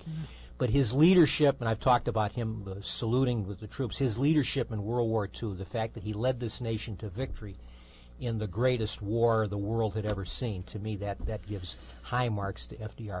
But as I say, in my lifetime, Ronald Reagan would be my favorite president. I admire Nixon. And I could name others, but I'll start the ball rolling with Ken? Kenny? Pretty much the same, although I'm a sort of a Teddy Roosevelt guy, because he was so innovative. He started a lot of traditions. He started a lot of, with the Park Service and all that, and he was his own person. He didn't care about anybody else in as far as setting precedent, and he was just completely different. But he was the precedent. Well, he was the precedent who's setting precedents. One of the funny stories about, and actually he was governor of New York, and a newspaper reporter goes up to the executive mansion there, and he's got an appointment to talk to him, and he notices one of the Roosevelt's kids has thrown a rope out the window, and he's climbing down from the second floor to the first floor or something like that. He looks, what the hell is that all about? He rings the doorbell, and Governor Roosevelt answers the door himself, and he says, before we start, he said, I have to tell you, your children are climbing out of the second floor window on a rope ladder. And Roosevelt says, "Oh, that's okay. We're being attacked by Indians." So I would have to, like I say, we always had a framed color photograph of FDR in my house, and as I mentioned to Jeanette, we grew up. He was the only president we ever had really in our lifetime, young lifetime, through World War II, and so I'd have to go along with FDR really. And then traditionally, maybe going back, Teddy. Chief? Yeah. I hate to be a copycat, but I am of the same thoughts that John and Ken have had with FDR. We really can't tell about the rest of them before that. But I remember FDR. I remember what happened during the war. I was born in 35, so and the war I was just getting out of diapers, and but I do remember him. I remember him on the black and white Zenith television that we had, and I think really? that he just had the down to earth, the guy you'd like to meet. and I think he did wonderful things. I think he was all for this country, and until Ronald Reagan, I didn't appreciate Ronald Reagan until later on, until he was gone. Until he was gone. Yeah, until he was gone, and we're all talking about this, and isn't it strange that these are all Republicans? Yeah. Isn't that strange? Well, it's not your father's Democratic Party, that's why. That's right, true, too. exactly. For sure. Yeah. That's those were all Democrats back. Yeah. Yeah, They wouldn't be sure. Democrats today. No, exactly. You know, look at Arlen Specter. He caught up on that. Yeah. He caught up on that. So I think Al? Al, I sort of like Truman, even though he's sort of a strange character. Probably the reason why I like him. He took over from Roosevelt when he died. He had to finish off the Second World War. He had to do a lot of things he was not qualified for at the time because he didn't have any background for it. In other words, he had to drop the bomb and all this other stuff, and he had to make all these decisions. The decisions weren't good, but most of them were pretty good as far as I know. And the other guy, of course, would be Reagan. He took over from Carter. Carter had a inflationary problem when he left, and even though they call it the Reagan recession, it was almost a necessity because of the fact that 17% inflation rate and stuff like that was not a good thing for the country as such. I never heard Reagan say, but I inherited this. No. Did you hear anybody else? Well, I think Jeanette? I'm probably in the same category as Al. I like Truman, but I think I was, if I was a kid saying it my way, I actually loved Franklin Delano Roosevelt. I brought up that to me he was a comforting person in the fears of childhood and being bombed and the air raids and all the rationing and all the things that went with war, and watching every man leave the country because there was nobody left. But the point I'm probably remembering most too was polio became a big subject right in that timing, and he acquired polio, and I remember him being brought to the podium with people standing by him, but the truth was he was leaning on them so he could stand straight. He wasn't like a complainer or let them see me failing. He really didn't like that. And I thought he and Churchill, Prime Minister of England at the time, they were kind of comedic and yet allies, whatever way. They just seemed to have, in all of this awful blitz in England and all us thinking we were at war, we were. I just like that. And the other one was, I saw my father's face in him. I could father figure, I think too. Father figure. And Actually, the look. I could bring a picture. That's true. That. Yeah, I think that all. You nailed it. Something was there. Yeah. And, Mr. McKenna? Anyway, it was great. I'll make this short. The greatest president. He was elected at a time when our country was completely divided. Our economy was in the dumps. He turned it around. Our country is united again. It's on top. It's respected around the world. Our economy is thriving. He was just reelected to a second term.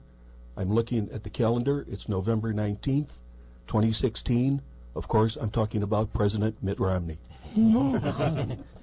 And on that note, and with a perspective look for the future, How about you? I'll save mine. we'll do after we have a break. We'll take Jack, if you don't mind, I don't mind, no. right after Hey, the I'm in break. charge here. And we'll go out with a word from former President Franklin Delano Roosevelt.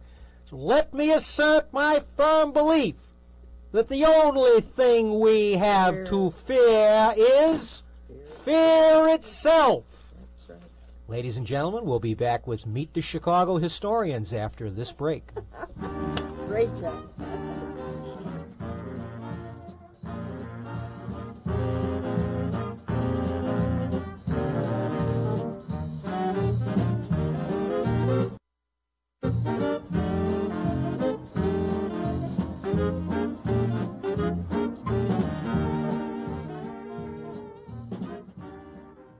Are you looking for a good place to have lunch or dinner?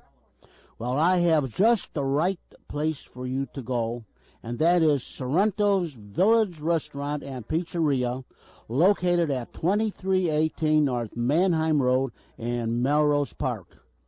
Now, every Friday from 5 p.m. until 8:30 p.m., you can enjoy their all-you-can-eat buffet and pasta bar for just $11.95 for adults and $7.95 for kids 10 and under.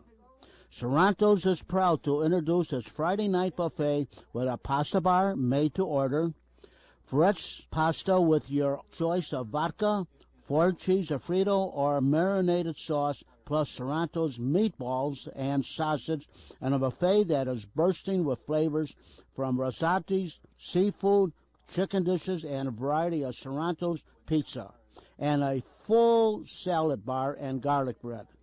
Again, just $11.95 for adults and $7.95 for kids 10 and under. All you can eat. You can enjoy their affordable, fast, perfect, full-service catering. Catering might sound expensive, but when you choose Sorrento's, we do the work and you take the applause for a memorable party, shower, barbecue, block party, or any other occasion. Or use our beautiful banquet rooms accommodating 20 to 200 guests and plenty of free parking. Many catering orders can be prepared at the same day or within 24 hours. Remember, for the best food in town, go to Sorrento's Village Restaurant and Pizzeria, located at 2318 Mannheim Road in Melrose Park, just south of Fullerton Avenue and on the west side of the street. Plenty of free parking. You can call Frank or Sam at 847-455-9440. No other weekday lunch buffet like it. Sorrento's weekday lunch buffet is perfect for business, get-togethers, even funeral luncheons, soup, salad, pasta, pizza, vegetables, fresh baked bread, meat, or even fish plus dessert. Call 847-455-9440 for group prices. Now, on Tuesday, purchase a regular price soft drink and enjoy a fabulous buffet at half off from 11 a.m. to 2 p.m. So for really good food, and I mean, friends, really good food, go to Sorrento's Village Restaurant at 2318 North Mannheim Road in Melrose Park. You can call Frank or Sam at 847-455-9440 for some delicious food.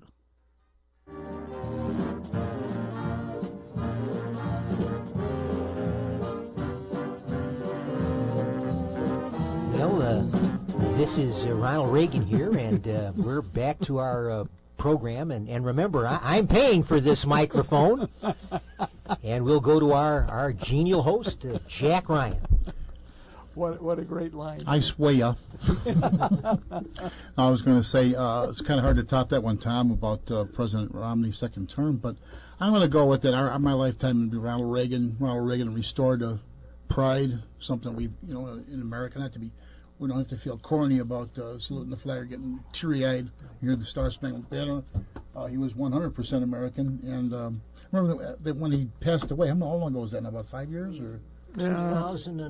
Yeah. Well, anyway, they were playing little clips of him on the radio. He was telling the story about. He said Fidel Castro was in this big auditorium in Havana doing one of his great many-hour speeches, and all of a sudden, here's someone in the audience coming going, popcorn, peanuts, peanuts. Look around and they're quiet, so. Goes on for a while longer, same thing, popcorn, peanuts. Looks around again, and finally Castro says, if I catch whoever's doing that popcorn peanuts out here, I'll kick you all the way to Miami. So everybody in the audience goes, popcorn, peanuts. Which was very topical. And, there's another one, they said that, it was his son said that when he was campaigning, someone came out and he was coming by in the car. They said Ronald Reagan was the perfect candidate. He put himself in the hands of the campaign manager and did whatever they said. Well, he's riding along, and the thumbs up was his sign he brought back, wasn't it? with the thumbs up, wasn't I think it was, So someone walks out and flips him the bird, you know. He turns around and says to his son, "See, it's catching on." So, yeah, I would say Ronald Reagan. We certainly learned a lot from him, from the cowboy. I had the privilege of meeting Ronald Reagan. I heard him speak on many occasions. I was at a number of events where he spoke. I sat right in front of the podium once when he was speaking, but I did get a chance to meet him. He came to Cicero to campaign for Henry Hyde in 1974 when he was governor of California.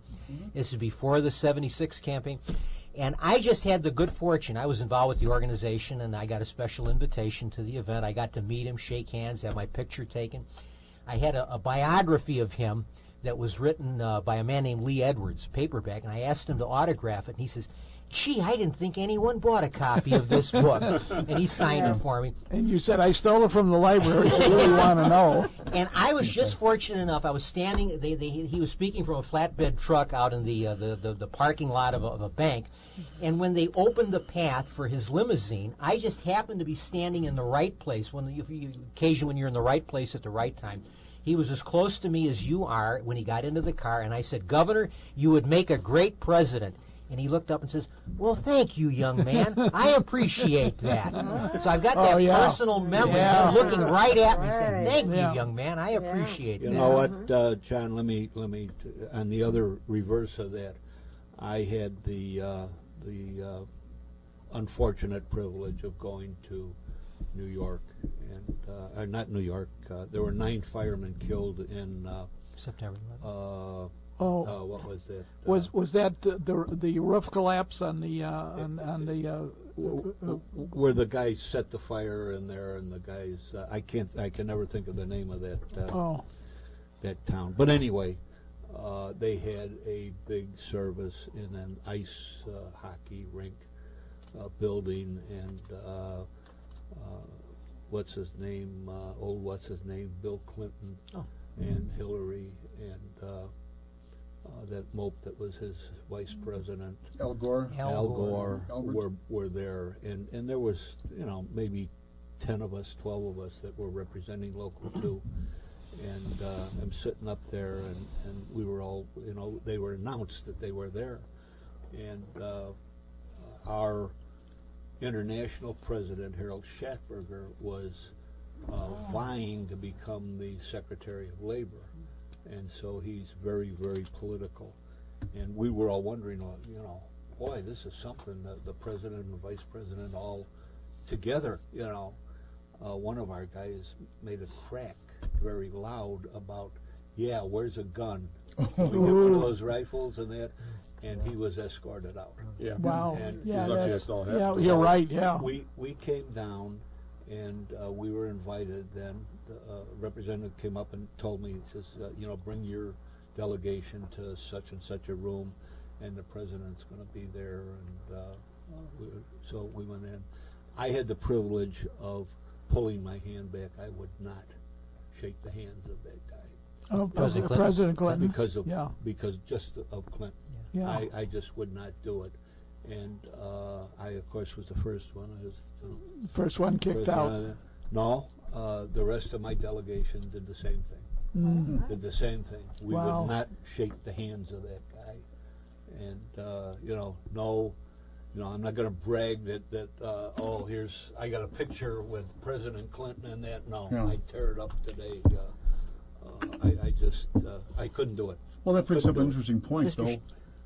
If you listen to our newsboys, and as we all know from experience, they don't always get it right. Never let the facts get in the way of a good story.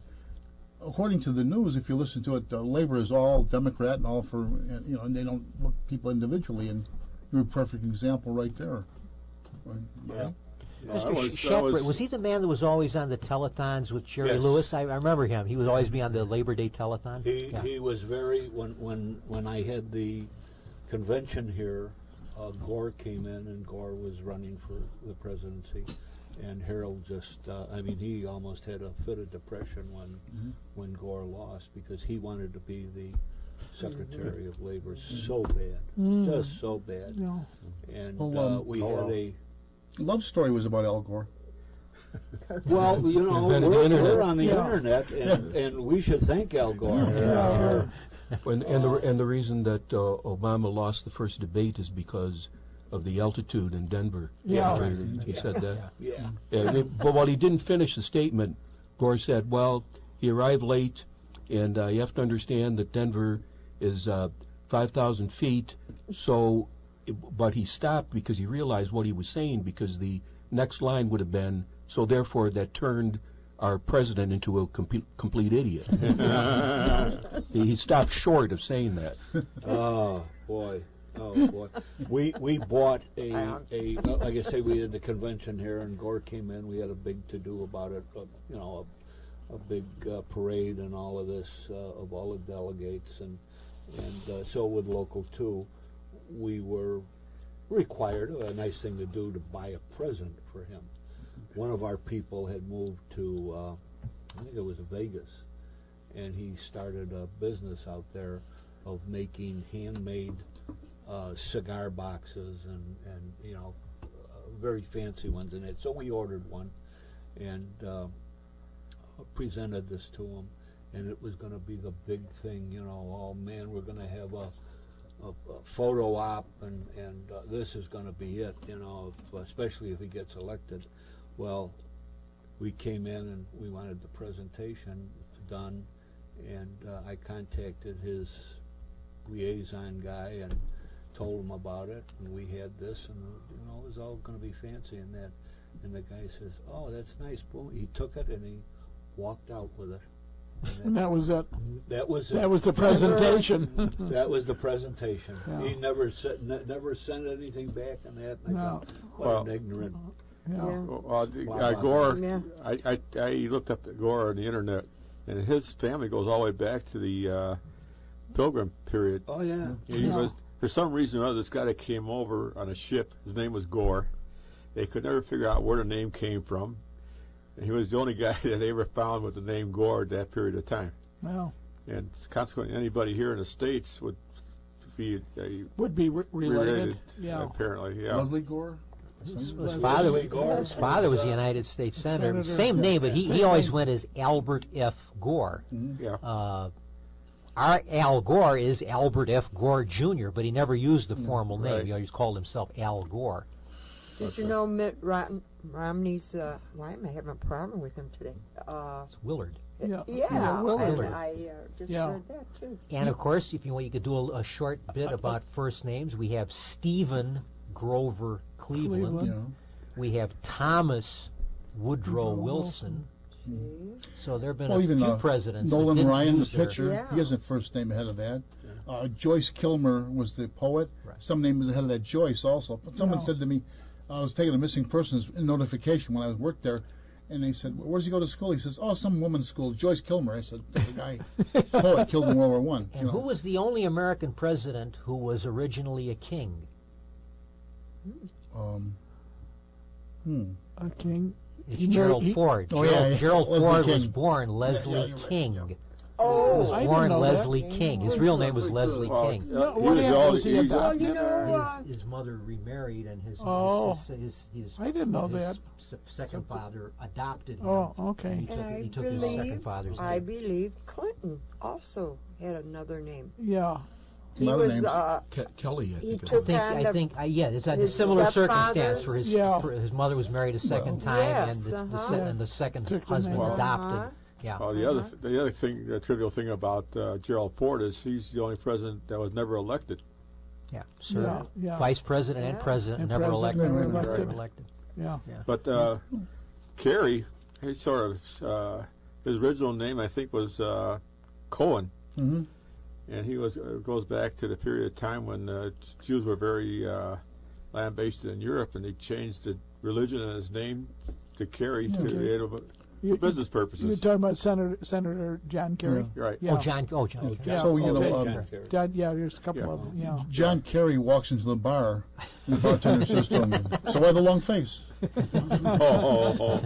related to Kennedy. Anyway, you're making me think of the little research we were doing on this before, and I'll be doggone. Obama is number 44 president, is he not? Was it? Yeah. That's what I hear. I can only find 43 names on there. Is there any particular reason? Grover Cleveland. Grover Cleveland. Served two non-consecutive terms. Yeah. He's both, I think, the 22nd and the 24th. Kind of like winning back the heavyweight title, is that it? Yeah. Here's a question for you. There are two men whose name appeared on the presidential ballot on the ticket 5 times. Ooh. Who are they? Two of our presidents had their names on the presidential ticket 5 times. Nixon is one. Nixon ran for vice president twice under Eisenhower. President was elected twice and was defeated by Kennedy, so 3 times for president, so that's 5. Who's the other man that was on the ticket 5 times? No. Stevenson was twice. Was it someone who did not get the presidency? Oh, it is a president. Jennings Bryan? No, he never became president. No, he didn't. no. He ran 3 times. William Jennings Bryan was nominated 3 times and lost 3 times. Yeah. Okay, let me think now. Time. Could it be FDR? It's FDR. Yeah. He ran for president 4 times. And he ran for vice president. He ran for in vice 1920. president in 1920 and lost. So his name was on. So those are the only 2 men who had their names on the ballot 5 times. Interesting. You got a present for Ken? No. You know you what? win this charming trophy that we have here. I'd like to present you with the great pumpkin. Thank you. And Every time I display it, I will think of you. Our honor pumpkin. student You know what? Can anybody talk about John C. Calhoun, who was consecutive vice presidents under 2 different presidents of 2 different parties? Yeah. I think, right? It wasn't 2 different parties. I think he was vice president under Jackson and Van Buren. No, it was John Quincy Adams, I think, prior to that. Wasn't he as vice president? And then No, a man named Daniel D. Tompkins. Was vice president. Well, Is one that the time, guy from Miracle on 34th? Miracle on 34th. He was all. It was with But Calhoun Monroe was, and Calhoun was vice Calhoun president. was a Democrat. I don't think he would have been with Adams. I think it was Jackson and Van Wasn't he on Buren. that TV show, Calhoun? Yeah, Calhoun. well, don't forget at one time the vice president ran as a separate office. They were not combined. Yeah. That was only recently they combined them, and I'm not sure why they. I know why they did it, but I'm not sure how legal it was. Do you remember the famous case when Jerry Brown, his previous term as governor, he is governor of California again. Anyway, he had a Republican lieutenant governor, and Brown was always campaigning. So the minute Brown would leave the state, the lieutenant governor would call the legislature into office, and they'd pass a whole bunch of bills, and it was to keep Jerry Brown from campaigning and leaving the state. So, because he'd come back and he'd say, "Oh, you know what? Guess what we did?" When the Constitution was written, it provided that the electors, and in those days the electors were real electors. They actually picked the president. It provided that they would write down 2 names and submit them, and then the man with the highest number of votes would be president, and the second highest number of votes would be vice president. And that worked okay in the first 3 elections when Washington was the overwhelming choice both times. Adams was his vice president, and then Adams and Jefferson. But in the election of 1800, parties were starting to coalesce, and what happened was Jefferson and Aaron Burr were running mates. Jefferson was intended to be president. Burr was intended to be vice president. But all of the electors wrote Jefferson and Burr of his supporters. So you had a tie. And now the question, it didn't provide for a tie. So what happened was there was a Federalist candidate who came in behind him. And Alexander Hamilton, who hated Jefferson. I mean, we know these were 2 bitter enemies. Jefferson and Hamilton disagreed on everything. But Hamilton felt Jefferson, for all his faults, is an honest man. He will at least do what he thinks is best for the country. Burr was corrupt. Burr was a schemer. Hamilton did not trust Burr. So Hamilton prevailed on the Federalist electors to throw their votes to Jefferson, making him it's one of the great examples of the patriotism of Alexander. He could have cut a deal with Burr. Burr would have been willing to cut a deal with him, but his attitude was, I don't want a deal. I want what's best for the country. And after that, they amended the Constitution to provide that when the electors voted, they had to specify which one was president and which one was vice Does president. that have anything to do with their having a duel later? Well, oh yeah, Burr, of course, held this against Hamilton, that he had prevented him from becoming president. Was one of the things that led to the famous duel between in which Burr kills Alexander Hamilton. I always call we're talking about the presidency. I always call Hamilton the greatest president we never had. You know what Burr could have said? Look, you throw in with me, I'll put you on the $20 bill, not the $10 bill, or a 50, or if you really, or you want to be on the 100, you know. And Burr would have dealt. I mean, he would have, but Hamilton's attitude was no deal. They were both New York politicians, so he knew Burr, and he did not trust Burr. And Burr, I guess, campaigned to be president too. Oh, he really wanted that. Yeah, one of the things that bothers me a little bit is the what do you call that? The electoral board, because the great at one time they were all prorated according to the election number of people that voted for whatever it was. Now everybody gets winner gets all type of thing for most of the states, and it sort of dissuades the. They're starting to change that where they're few states, Maine. Divides them according to. I think this election is going to end up in the courts because of that too. Yeah, I think it probably will be. It's going to be close. It's going to be very close. Because there was one president that got the proper populist vote, and they actually ended up being elected because of the electoral college. I was a presidential elector. I was a member of the Electoral College in 1988. I was just going to ask if anybody. I was an elector, and it's interesting. The last time that Illinois voted Republican, so I got in just under the wire. The last election was for George Bush Sr. in 1988. I was a member of the Electoral College. Went down to the state capitol in December 3rd, I think. My dad and I drove down, and several of my friends from college went with me. You have breakfast. They have an elaborate breakfast for you with the Secretary of State, which was Edgar at the time. He presides over the ceremony. You go into one of the ornate halls in the Capitol building, and they have these very stiff, heavy stock ballots. I mean, it's with the seal of the state embossed on it. And you cast your vote first for president, and that is then put into the box, and then you cast your vote for vice president. I mean, they make a great ritual out of it. And I had my picture taken, dropping the ballot into this oak container, this oak box. So it was quite an experience. So remember who paid for all of that? Who did? I have to. Who paid for that? McDonald's. No, wait. I want to know the final end of the story. Who did you vote for? I voted for George Herbert Walker Bush. That's good and news. Daniel Quayle, who were the running mates. J. Danforth Quayle. And I think it was formally listed on the ballot as J. Danforth Quayle. Yeah. How many times did you vote? Can you tell us? Even though it was Illinois, I only voted once. Remember, I am a Republican. Yeah. Now you know. But in respect to that, are you making the final vote? That's the official vote. That is it. That is the official vote. I mean, technically, all the people in Illinois who voted for Bush were actually voting for me. Technically, they were choosing me to be the elector to go to. Why don't you get the pension then? Yeah. Unfortunately, it doesn't work that way.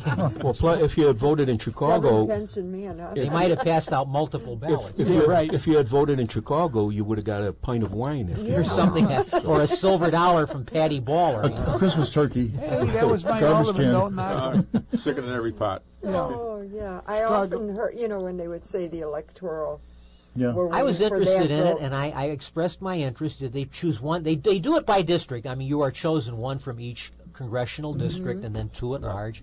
And I expressed an interest in it, and so they're picked at the state conventions. The state convention picks the electors for each party. So it's one of the few things the state convention does that's of any real importance. It picks the electors. It's so another system that should be abandoned. Conventions? That's funny we mentioned about the electoral. Like the electoral college. Yeah. When that happened in 2000, how many people said, What? When they start this? 1789. Yeah.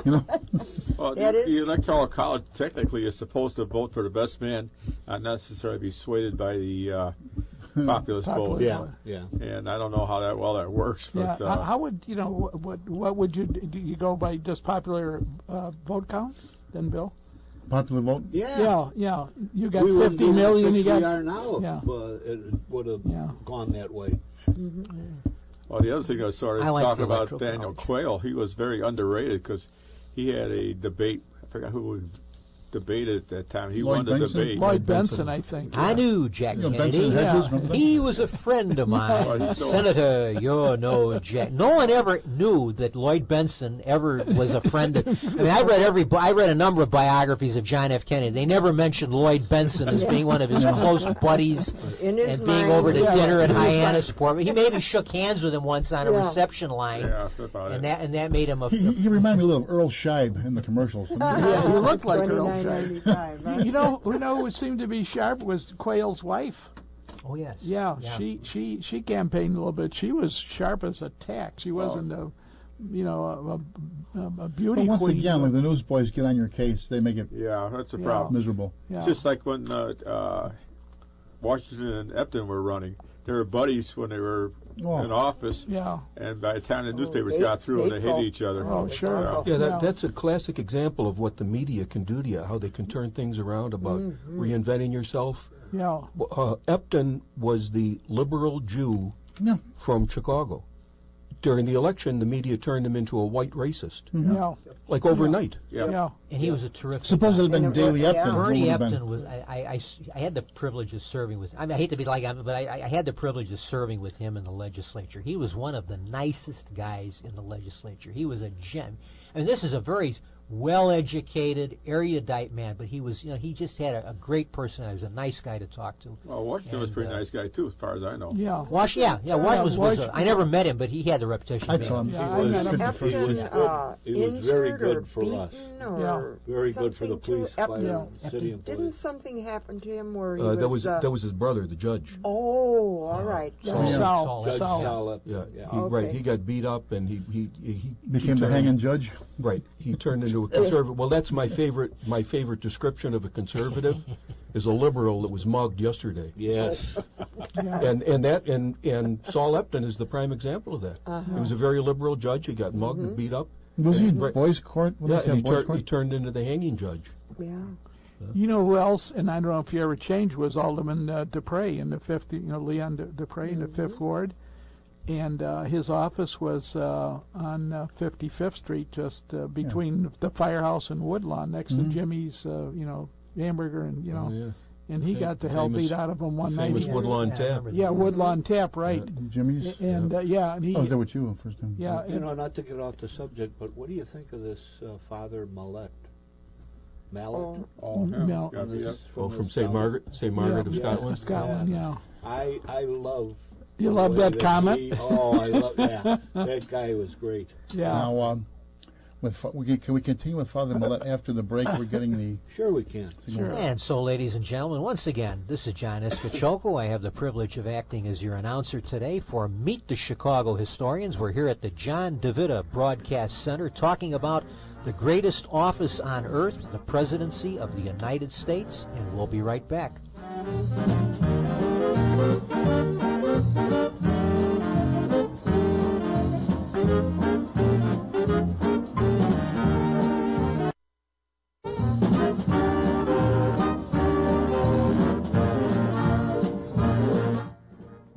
How are the tires on your vehicle? Do you need motor oil or transmission fluid, power steering fluid, or antifreeze? How about your wiper blades? Are they in good, sharp condition? How's the washer fluid in your tank? How good's your battery? Do you need to replace light bulbs? Well, the place to pick up all these items is Berkeley Auto Supply at 5237 St. Charles Road in Berkeley. Stop in and see Tom, and he'll help you get any part or supply you may need for your vehicle. Tom at Berkeley Auto Supply has everything you need for your vehicle. He has every tool, part, and supply you may need from the top of your roof to the bottom of your chassis, and from the front bumper to the rear bumper. You can call Tom at 708-544-8350, and they are located at 5237 St. Charles Road in Berkeley. Tom's hours are Monday to Friday from 8 a.m. to 8 p.m., Saturdays from 8 a.m. to 6 p.m., and Sundays from 10 to 3 p.m. That's Berkeley Auto Supply, 5237 St. Charles Road, just east of Wolf Road and west of Mineham Road, about 2 miles. Call 708-544-8350 for parts, tools, and supplies. Berkeley Auto Supply, 708-544-8350.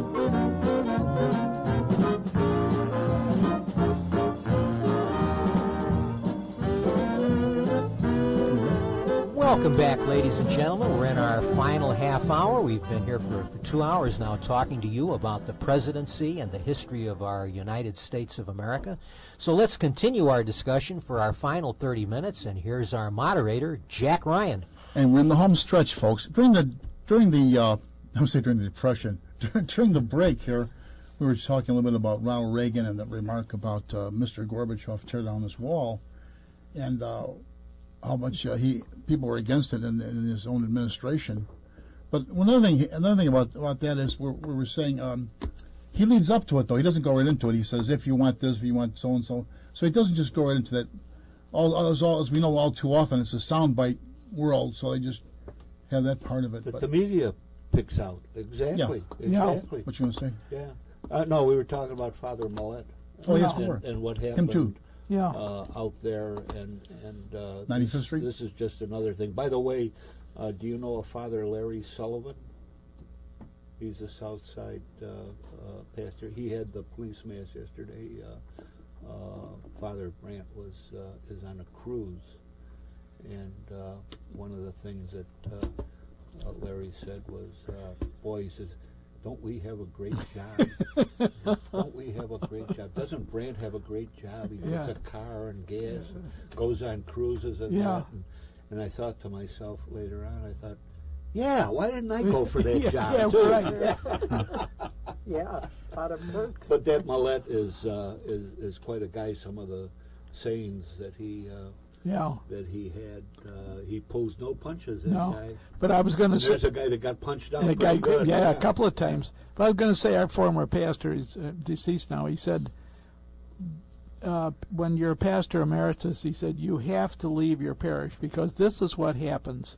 People come up to you and say, Father, this new guy just changed this and he changed that. You know, Tom, what I'm talking about, and he's saying, go talk to him. Can't you say something to him? And he said, you're going to have friction. So he said, move out. And as a result, I guess our parish had got a pretty good-sized rectory, maybe 6 or 8 rooms.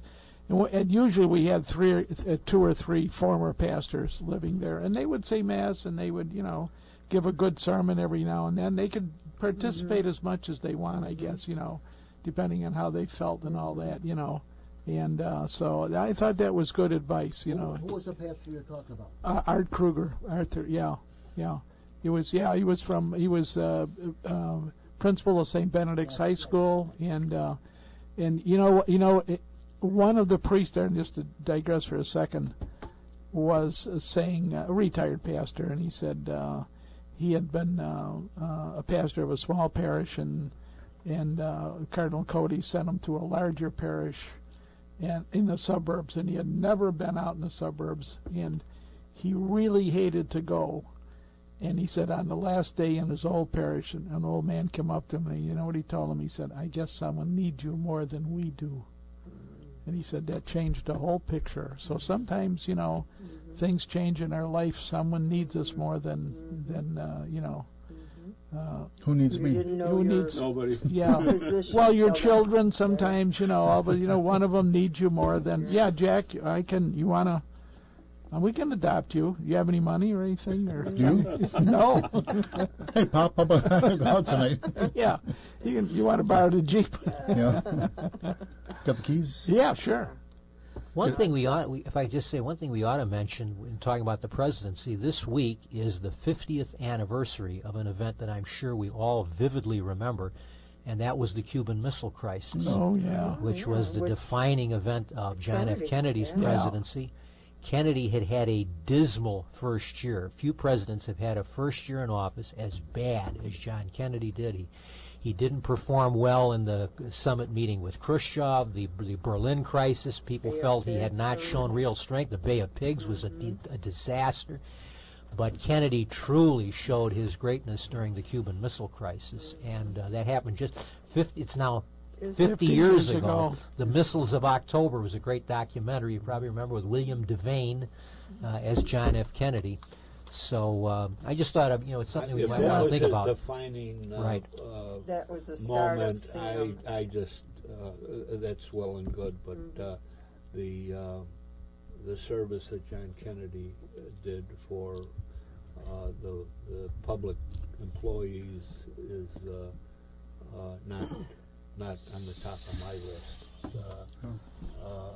He screwed up a lot of things, him and his people, and I'm talking about affirmative action.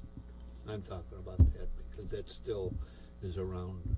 The Cuban Missile Crisis is over with. Yeah. This is still hanging around, and it's really, really hurting the people. That Well, there's a case that's coming up. It might even be already in front Yeah, of the they're Supreme hearing, Court. they're hearing University of Texas. Yeah, they're hearing orals. Yeah. I can tell you though, Chief, we were both in the fire department. I was in the fire alarm. We really thought we were going to war in that Cuban Missile Crisis. Oh yes, Yeah, we did. Yeah. we were gearing up for Yeah. for It was going back to the Second World War with, exactly. with the civil defense. And Yeah, all that. exactly. Oh no, that's absolutely. Well, Yeah, the, it was very, when I it was was in, very close. when I was in the service, they extended a bunch of us for that Cuban Missile Crisis. There was also the Berlin crisis that came up, and I can't remember which was first. Berlin was first. Yeah. Okay, I was extended 4 months for the Berlin crisis, and I was let go, but the guys behind me were extended for the Cuban crisis. Yeah. So a lot of guys were upset because they were supposed to be discharged and they had jobs waiting and all those other Oh, stuff. sure. Yeah. You remember No. Kennedy looking right and saying, "It shall be the policy of this administration to regard a missile launch from Cuba against any nation in the Western Hemisphere as an attack by the Soviet Union on the United States, requiring a full retaliatory response on the Soviet Union." He kind of mumbles the word retaliatory. If you listen to it, retaliatory.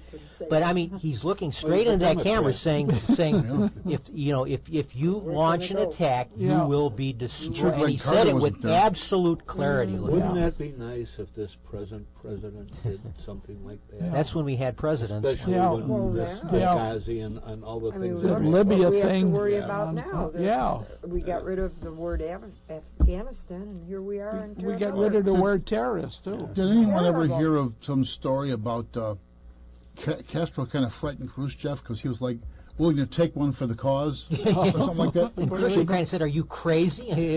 Khrushchev's, "Are you crazy?" And I guess the answer was yes. They had I saw a quote where they had the actual Khrushchev, when he gave the order, he said, "Get those warheads out of there now before anything terrible happens." Yeah.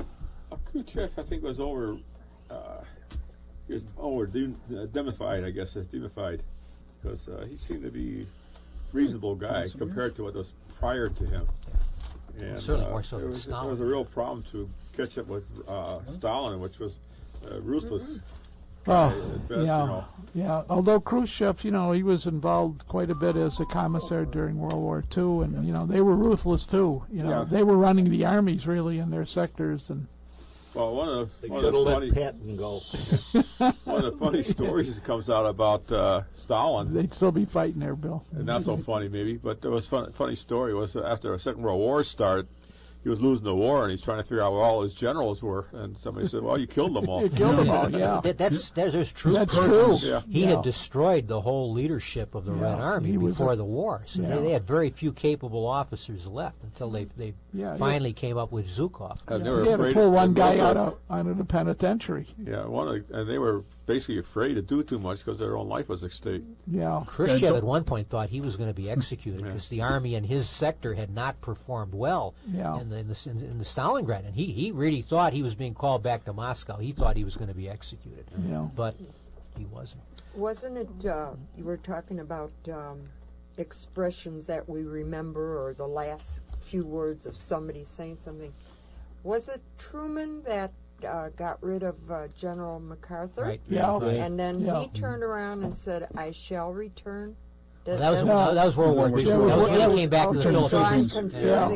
Grandiose. That's World War II, the Philippines. One of my earliest recollections is we had television like in 1950 sometime. Yeah. And I remember my mother pointing out MacArthur. It was before the joint, session of the House and the Senate. Oh, when he was addressing them. Well, I mean, that's when he said, "Old soldiers never die; they just fade away." And then two guys clap. You hear that? But he's not. They think he's done. And he's not. He didn't fade away. Wasn't that at West Point? No, that was a Military Congress. Academy? No, he did talk at West Point. At West, Yeah, he, he in said the same 1960, thing. in 1962, he went Yeah. to West Point and gave a speech. And that's where he talked about when I go across the waters, my last thoughts will be of the Corps and of the Corps and of the Corps. Corpse. Yeah. Corpse. Yeah. Does anybody remember that when he visited Chicago and it was I was down there with the parade. with a huge parade? He was and running. They were having the I saw. convention. My dad was down was there. that was that in No. 50? Well, I don't He know. addressed the 52 convention. 51. He addressed it, but in 51 was when he came back 51, from the yeah. war. And does anybody remember when they used to have the parking garages? They had as a logo or a sign. It was a man in uniform, like in a red uniform with a cap on, and he would salute. It was like he was actually telling you, "Come on in," and was saluting, and someone. That sounded like Johnny Morris and the Yeah, cigarettes. Philip Morris. Yeah. something, Philip yeah. Philip Morris. Yeah, he was dressed somewhat like that, and Yeah. someone had put on their General MacArthur, and he was saluting General because he was. I guess the motorcade was. He was extremely popular. He was General. very infallible as Yeah. far as our Yeah. memory I of was him. down there at the convention when he gave his speech. My Yeah. dad Which was convention? I- I I- don't know. yeah. And I've still got Which one? corn cob pipe. Pipe, really? They were Oh, handing. They were handing out. Yeah, Yeah, they were handing that. out. Yeah. And I've still got that corn cob pipe. Yeah. I Yeah. saw him when he Too, came right? into town Yeah. when he was He was on in the the parade. outhouse. Yeah. Well, what He was in happened the with outhouses. Truman and him? What was it? Did Truman he and- not want to follow Well, orders Truman and or something? FDR and MacArthur got along well because they both came from similar backgrounds, and they both were great, powerful speakers. Yes. They both came from kind of aristocratic backgrounds, and they got on well. Truman had nothing. I mean, Truman had been a lower-ranking officer. MacArthur had already been a general in the First World War, and Truman just did not see eye to eye with MacArthur. But MacArthur felt we should have prosecuted the war more aggressively. We should have been more forceful. He was right, but the problem is Truman was the commander-in-chief, and Truman gets to make those decisions. You're So talking in the about- end, Truman was right. We're He talking about was the right. Korean War. Korean War. Korean War, War. yeah. And he said Any war, he's not from the going to run Korean my. to the Vietnam and Yeah. that. You fight to we win. spend millions sending our graduates of West Point and Annapolis and so forth to war college and to That's right. teach them To get how to troops. win wars Yeah. and how to fight Yeah. and street justice. No well at all. Now they can't do their job because some little twerp of a politician says, "Oh no, we can't do that." Now, what do we send those guys to war college for? Right, exactly. To learn You how to can't- do that? You can't fight a humane war. No, No. If you're war not- is hell. If you're not going to fight, then don't. No. That's exactly. Don't Remember start when That's exactly right. Yeah. remember everybody was shocked That when has always just Rumsfeld completely said- pissed me off. something about they're going to pursue out here, and well, they do there. He said they'll kill them or something. He said. Yeah. Well, Really? they were talking. What was that? That super bomb or something like that, or what? The hydrogen. Well, Truman. No, was no. the I hydrogen meant bomb, in Oh, you're in talking about Iraq.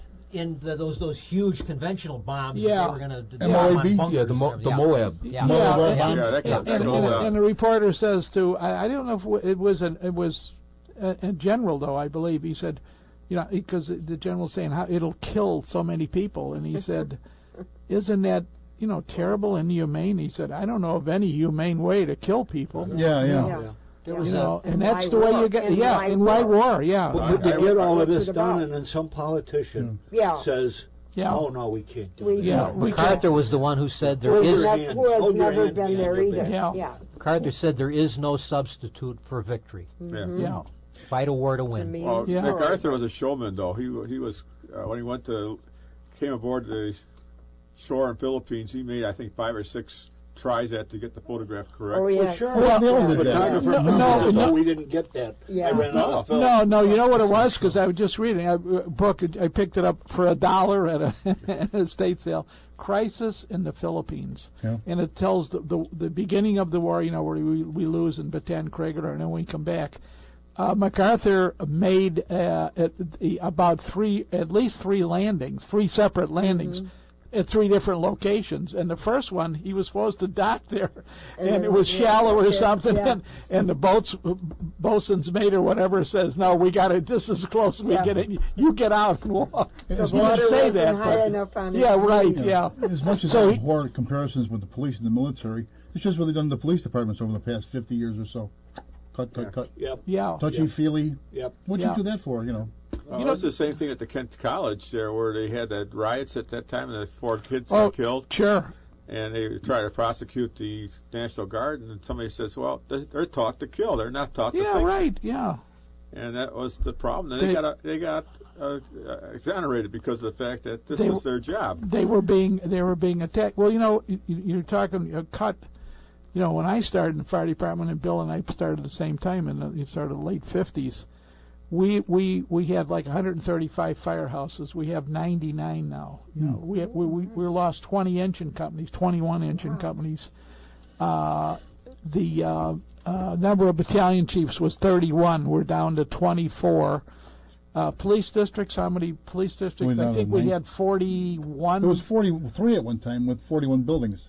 Yeah, no. Was there? I know. Yeah. What was Rogers Park? Was like 41? Was there 42? Now? No, then. I don't know. Yeah. It's supposed to be 25 districts, isn't there? And they're There down were to 25 until recently. Right. Yeah. They just combined. Yeah, they just Yeah. combined. And Yeah. they're going to combine another 2 stations. Well, plus our mayor said that he was going to, in the budget, add 500 police officers. To add 500 police officers, you would have to have 1,900 police officers in the academy because we already lost 1,400. Wow. Retiring what? Right. This for year, retirement and attrition. Yeah. This year, the fire department's going to lose 322 guys. In fact, they're going to start next month. A lot of it is that big group that Mayor Jane Byrne hired, Chief, in the 80s. They got 33 years on the job now. This 55 thing for you. And 55, for the medical yeah. There's a lot of them. You're going to lose 22 battalion chiefs out of about 100. Wow. A few weeks ago, I had the And that's all experience. 41 police districts. Yeah, that's what I thought. 54. That's when I got. And OW dropped it to what did he drop it to? About 21 or 21. They were going to do it with 20, but the University of Chicago didn't want to have to go to 48th and Wabash for their police station. Oh, yeah. So they reopened. That's why it goes 1, 2, 21 over there. Yeah. 29th and Prairie was open there. Yeah. Big Spring Bean District. Yeah, right, yeah. It took in 22nd Street to yeah, about it takes in 63rd. IIT, Chinatown, away along the coast there. And, Yeah. And then Hyde Park and the University of Chicago. You know, I have to laugh. I remember when they opened the police station at Belmont and Western, because while I was in the fire line, we did a lot of work with the electrical department. They ran a 500 pair cable from 11th and State up to Belmont and Western. They closed the station as a station. You know, it's still the detectives and courtroom. Oh, I thought the police district station? Yeah. It took town hall's number, and then town hall came back. But anyways, I had a laugh. Oh, it's an old building. It was built in 1975. I said, we got a firehouse that was built in 1880. 1880. Yeah. Gee, they just got rid of the pot-bellied stoves, you know, and it's still in active service, you know. So, you know, we still got. Do we feel secure with all these numbers? I mean, The numbers. and we don't want the worst fire It used or to the be in the worst morning. thing. You'd get up and you'd say, "I wonder what the weather's going to be like today." You know, and what's the weather report? Now you get up. How many were killed and how many were shot? And how many were wounded? That's right. Yeah. Awful. Yeah. Just terrible. So you know that's. There's no neighborhood that is safe. No. I don't care what neighborhood you No. go to. And you know, it's not only here, not in the city of Chicago. It's everywhere. It's all over. It's over. It's everywhere. I got a place up in Baraboo, and I had an incident up there here the last couple of days, last week, of a guy breaking in and stealing guns. And talking to never the heard dick of that's handling this, he said, Bill, he says, and this is Baraboo, Wisconsin. He says, I go to bed with the pistol next to me. So, you know, and I get the papers and that. It's the same thing Yeah. there. That or dope. Yeah. One of the two. Yep. One of the lady killed was in a 4800 block of Wolfram. It's a mile from my house. Yeah. I live in a 4800 block of Before we break, I want to say that I had the privilege a couple of weeks ago of attending the annual service of the Chicago Fire Department for the fallen firefighters, which is held every year at Rose Hill Cemetery on the north side of the city. John DeVita, our... Did you like that ceremony? And I just want to mention, I was very, very impressed by it. I tried to make it last year, but I miscalculated how long it would take me to drive. I don't know the north side that well, and I got there about halfway into the program. This year I got there, I left halfway half an hour earlier. Okay, good. And I got there You know in who time. started that program? Who did? Congratulations. Yes. It's a very impressive I ceremony. missed it myself this year. Yeah, I It's a didn't. very I impressive didn't- ceremony. I would encourage anyone. It's held at the end of September every year. John DeVita of the 511 Club, which does a great service for our firefighters, was there, of course. He And- sets up the and PA police. system. Yeah, and police. And very, very impressive ceremony, patriotic with the Yes. playing of the national anthem and Yeah. and the uniforms and flags, the color guard, the firefighters' color guard carrying their ceremonial axes, like the police unit or a military unit would carry rifles. They have the fire department axes. Very impressive. Yeah. So I just wanted to mention that before we Rose Hill is close. quite a historic place. Yeah. very, Especially very for venerable me. cemetery. You know who the first guy was that I buried there after I dedicated that? It was my father. Your dad. My Yeah. father. Yeah. Yeah. Yeah. You know, you're talking about Chicago and all its crimes, and over this past weekend, again, there were a bunch of people that got shot and got killed and all that. But you know who also has a big problem? Milwaukee, Wisconsin. Yeah. Because when I sit up in Elkhorn on weekends with my sister watching the news on Friday and Saturday nights, boy, you just like you said, you just can't go no place anymore to be safe. Milwaukee's getting to be like another Detroit. John. Yes, it Really? is. Yeah. Really, yes. Oh, Yeah. isn't that a shame? But you know, Tom, you were talking about they're going to combine more police districts again. You know, but they're doing it in the wrong place. They're doing it on the south side. Why don't they do it? That's where they need the help, is on that south side. I wouldn't walk down those streets in the south side of Chicago right now when the sun is shining outside because it's so dangerous down there, let alone go down there at nighttime. Well, the gangbangers now, as opposed to when I went on the job in 1968, now they're not afraid of the police. No. As a matter of fact, the police just get in the way. I was talking to a couple guys from the 4th District, which is the far southeast side, and there are a lot of Hispanic gangs. They said they pulled up on the scene of a shots fired call where two gangs were shooting at one another. They were shooting over the top of the police car. The police car was just in the way. Yeah. It didn't make any difference. Oh, the police are here and they run away. Well, I think they defy the police, Tom. Well, sure, Well, sure Sure they they do. do. Downtown is terrible. Downtown is like a little A loop? attack. You know who tells me The loop. stories like Oh, this all the yes. time? Yeah. Vic They run the Justino. gangs down there. Yeah. Vic Justino's talking about going about Loyola Yeah. or somewhere or one Yeah. of those. Yeah. Yeah. This right here is and I'm holding up my phone. This is where they keep in touch with each other and meet and let's go there. The communication is better than Yeah, better than us. we have on Yeah. the fire department. Yeah. Well, we're approaching the more final. money. We're approaching the final 5 minutes of our show.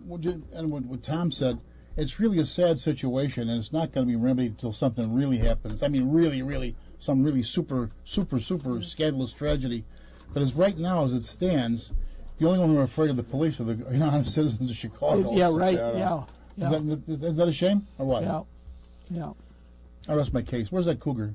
Before we close our program, we've talked about many issues today. My colleague to my right, Tom McKenna, said he predicted the first and second terms of the Romney administration. I just want to go on the record, and I'll stand or fall with it. I don't know if others want to offer their thoughts. I believe that Governor Mitt Romney will be elected in the coming election. I don't believe it's going to be close. I think Romney's going to get 52 to 54% of the vote. I think he's going to carry between 30 and 35 states, and I think he's going to get somewhere in the vicinity of 300 to 330 electoral votes. And so I'll put it on the record, and we'll find see out. what happens. We'll see what the prediction is. But Yeah. Tom, do you wish to add anything? I would. You couldn't have said it. Or excuse me, I couldn't have said it better myself. I totally agree. I've been saying that. The media in this country has been carrying the water for our current president. They're doing a fine job. Unfortunately, the American people I've seen right through it. And I predict a Romney landslide. In the first presidential debate, and as well as in the convention, now here you're actually looking at the person on stage talking, where they're not interpreting all of this for you and editing down. Like all of a sudden, here's Mitt Romney. Oh, he's a Mormon, right? Oh, gee, he's got an Episcopalian wife. He's got a Catholic running mate. And now, and on the last debate, he was sharp at everything. Especially, I thought the one coup de grace, what do you call it, coup de grace? What do they call it in French? Whatever, you're a moderator, whatever you say, we agree. French, agree. though. Yeah. When he said, when the president said something about you can get subsidized for relocating your business across the ocean, and the governor says, I've been in business 25 years, I've never heard of such a thing. Yeah, right. I was like, where do I sign up? Coming back at it, did you? No. Or the other thing, I don't think we should be borrowing money from China to pay PBS, to fund it. Poor Big Bird is really taking Sesame Street makes millions in royalties on toys, books, all the gimmicks. And Sesame Street and Ice. Well, yeah, they don't need the money. No. Why get anything? Saturday Night Live this last Saturday had one hell of a skit just on that. Oh. And in fact, they had Big Bird on there. Yeah. and like one of our late mayors said, just spell the name right. Just spell the name right. That's all. Well, W came out in Letterman and says any publicity is good publicity. Yes. Yeah. Well, ladies and gentlemen, can I say something first? Oh, absolutely. Thank you. Yeah, we're getting a minute. Am I right? Okay, I'm going to throw it right to John in a second. But I just remembered we're going to be taping again November 19th, and we haven't come up with any subject yet. Anybody have any suggestions? We could do the... We could talk about the election. Yeah. Oh. Yeah, we will have the election. I think we have plenty of We topics. talk about the Articles of Confederation, which we didn't get to. Right, election fallout, and also everyone that's listening, get out and vote. There you go. I will for that. Yeah, this is a country that we all take for granted, and I know no one could believe that George Washington was stepping down and giving all this power up. King George even said, "What? He must be the greatest man in the world." It was only Cincinnatus, the one Roman emperor, had done this before. But until then, I want you to remember that history is much more than a book you keep on the shelf. Well, thank you to our Master of Ceremonies and Moderator, Jack Ryan. I'm John Escacholco. We've been here at the John DeVita Broadcast Center, and we thank you all for listening to this October presidential installment of Meet the Chicago Historians. Tune in next month. We'll be back here in November with some post-mortem discussions on the results of the presidential election. Go to the polls and vote. Thank you, and have a very, very great Armistice Day, Veterans Day, coming up on November the 11th. Vote early and often. And as they used to say, vote for the Kennedy of your choice, but vote. Thank you, John DeVita, and thank you for listening to us on Meet the Chicago Historians. Great panel.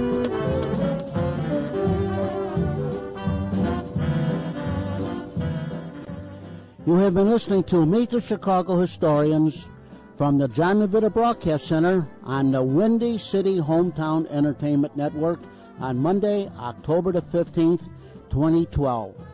This program was pre-recorded. Thanks for listening.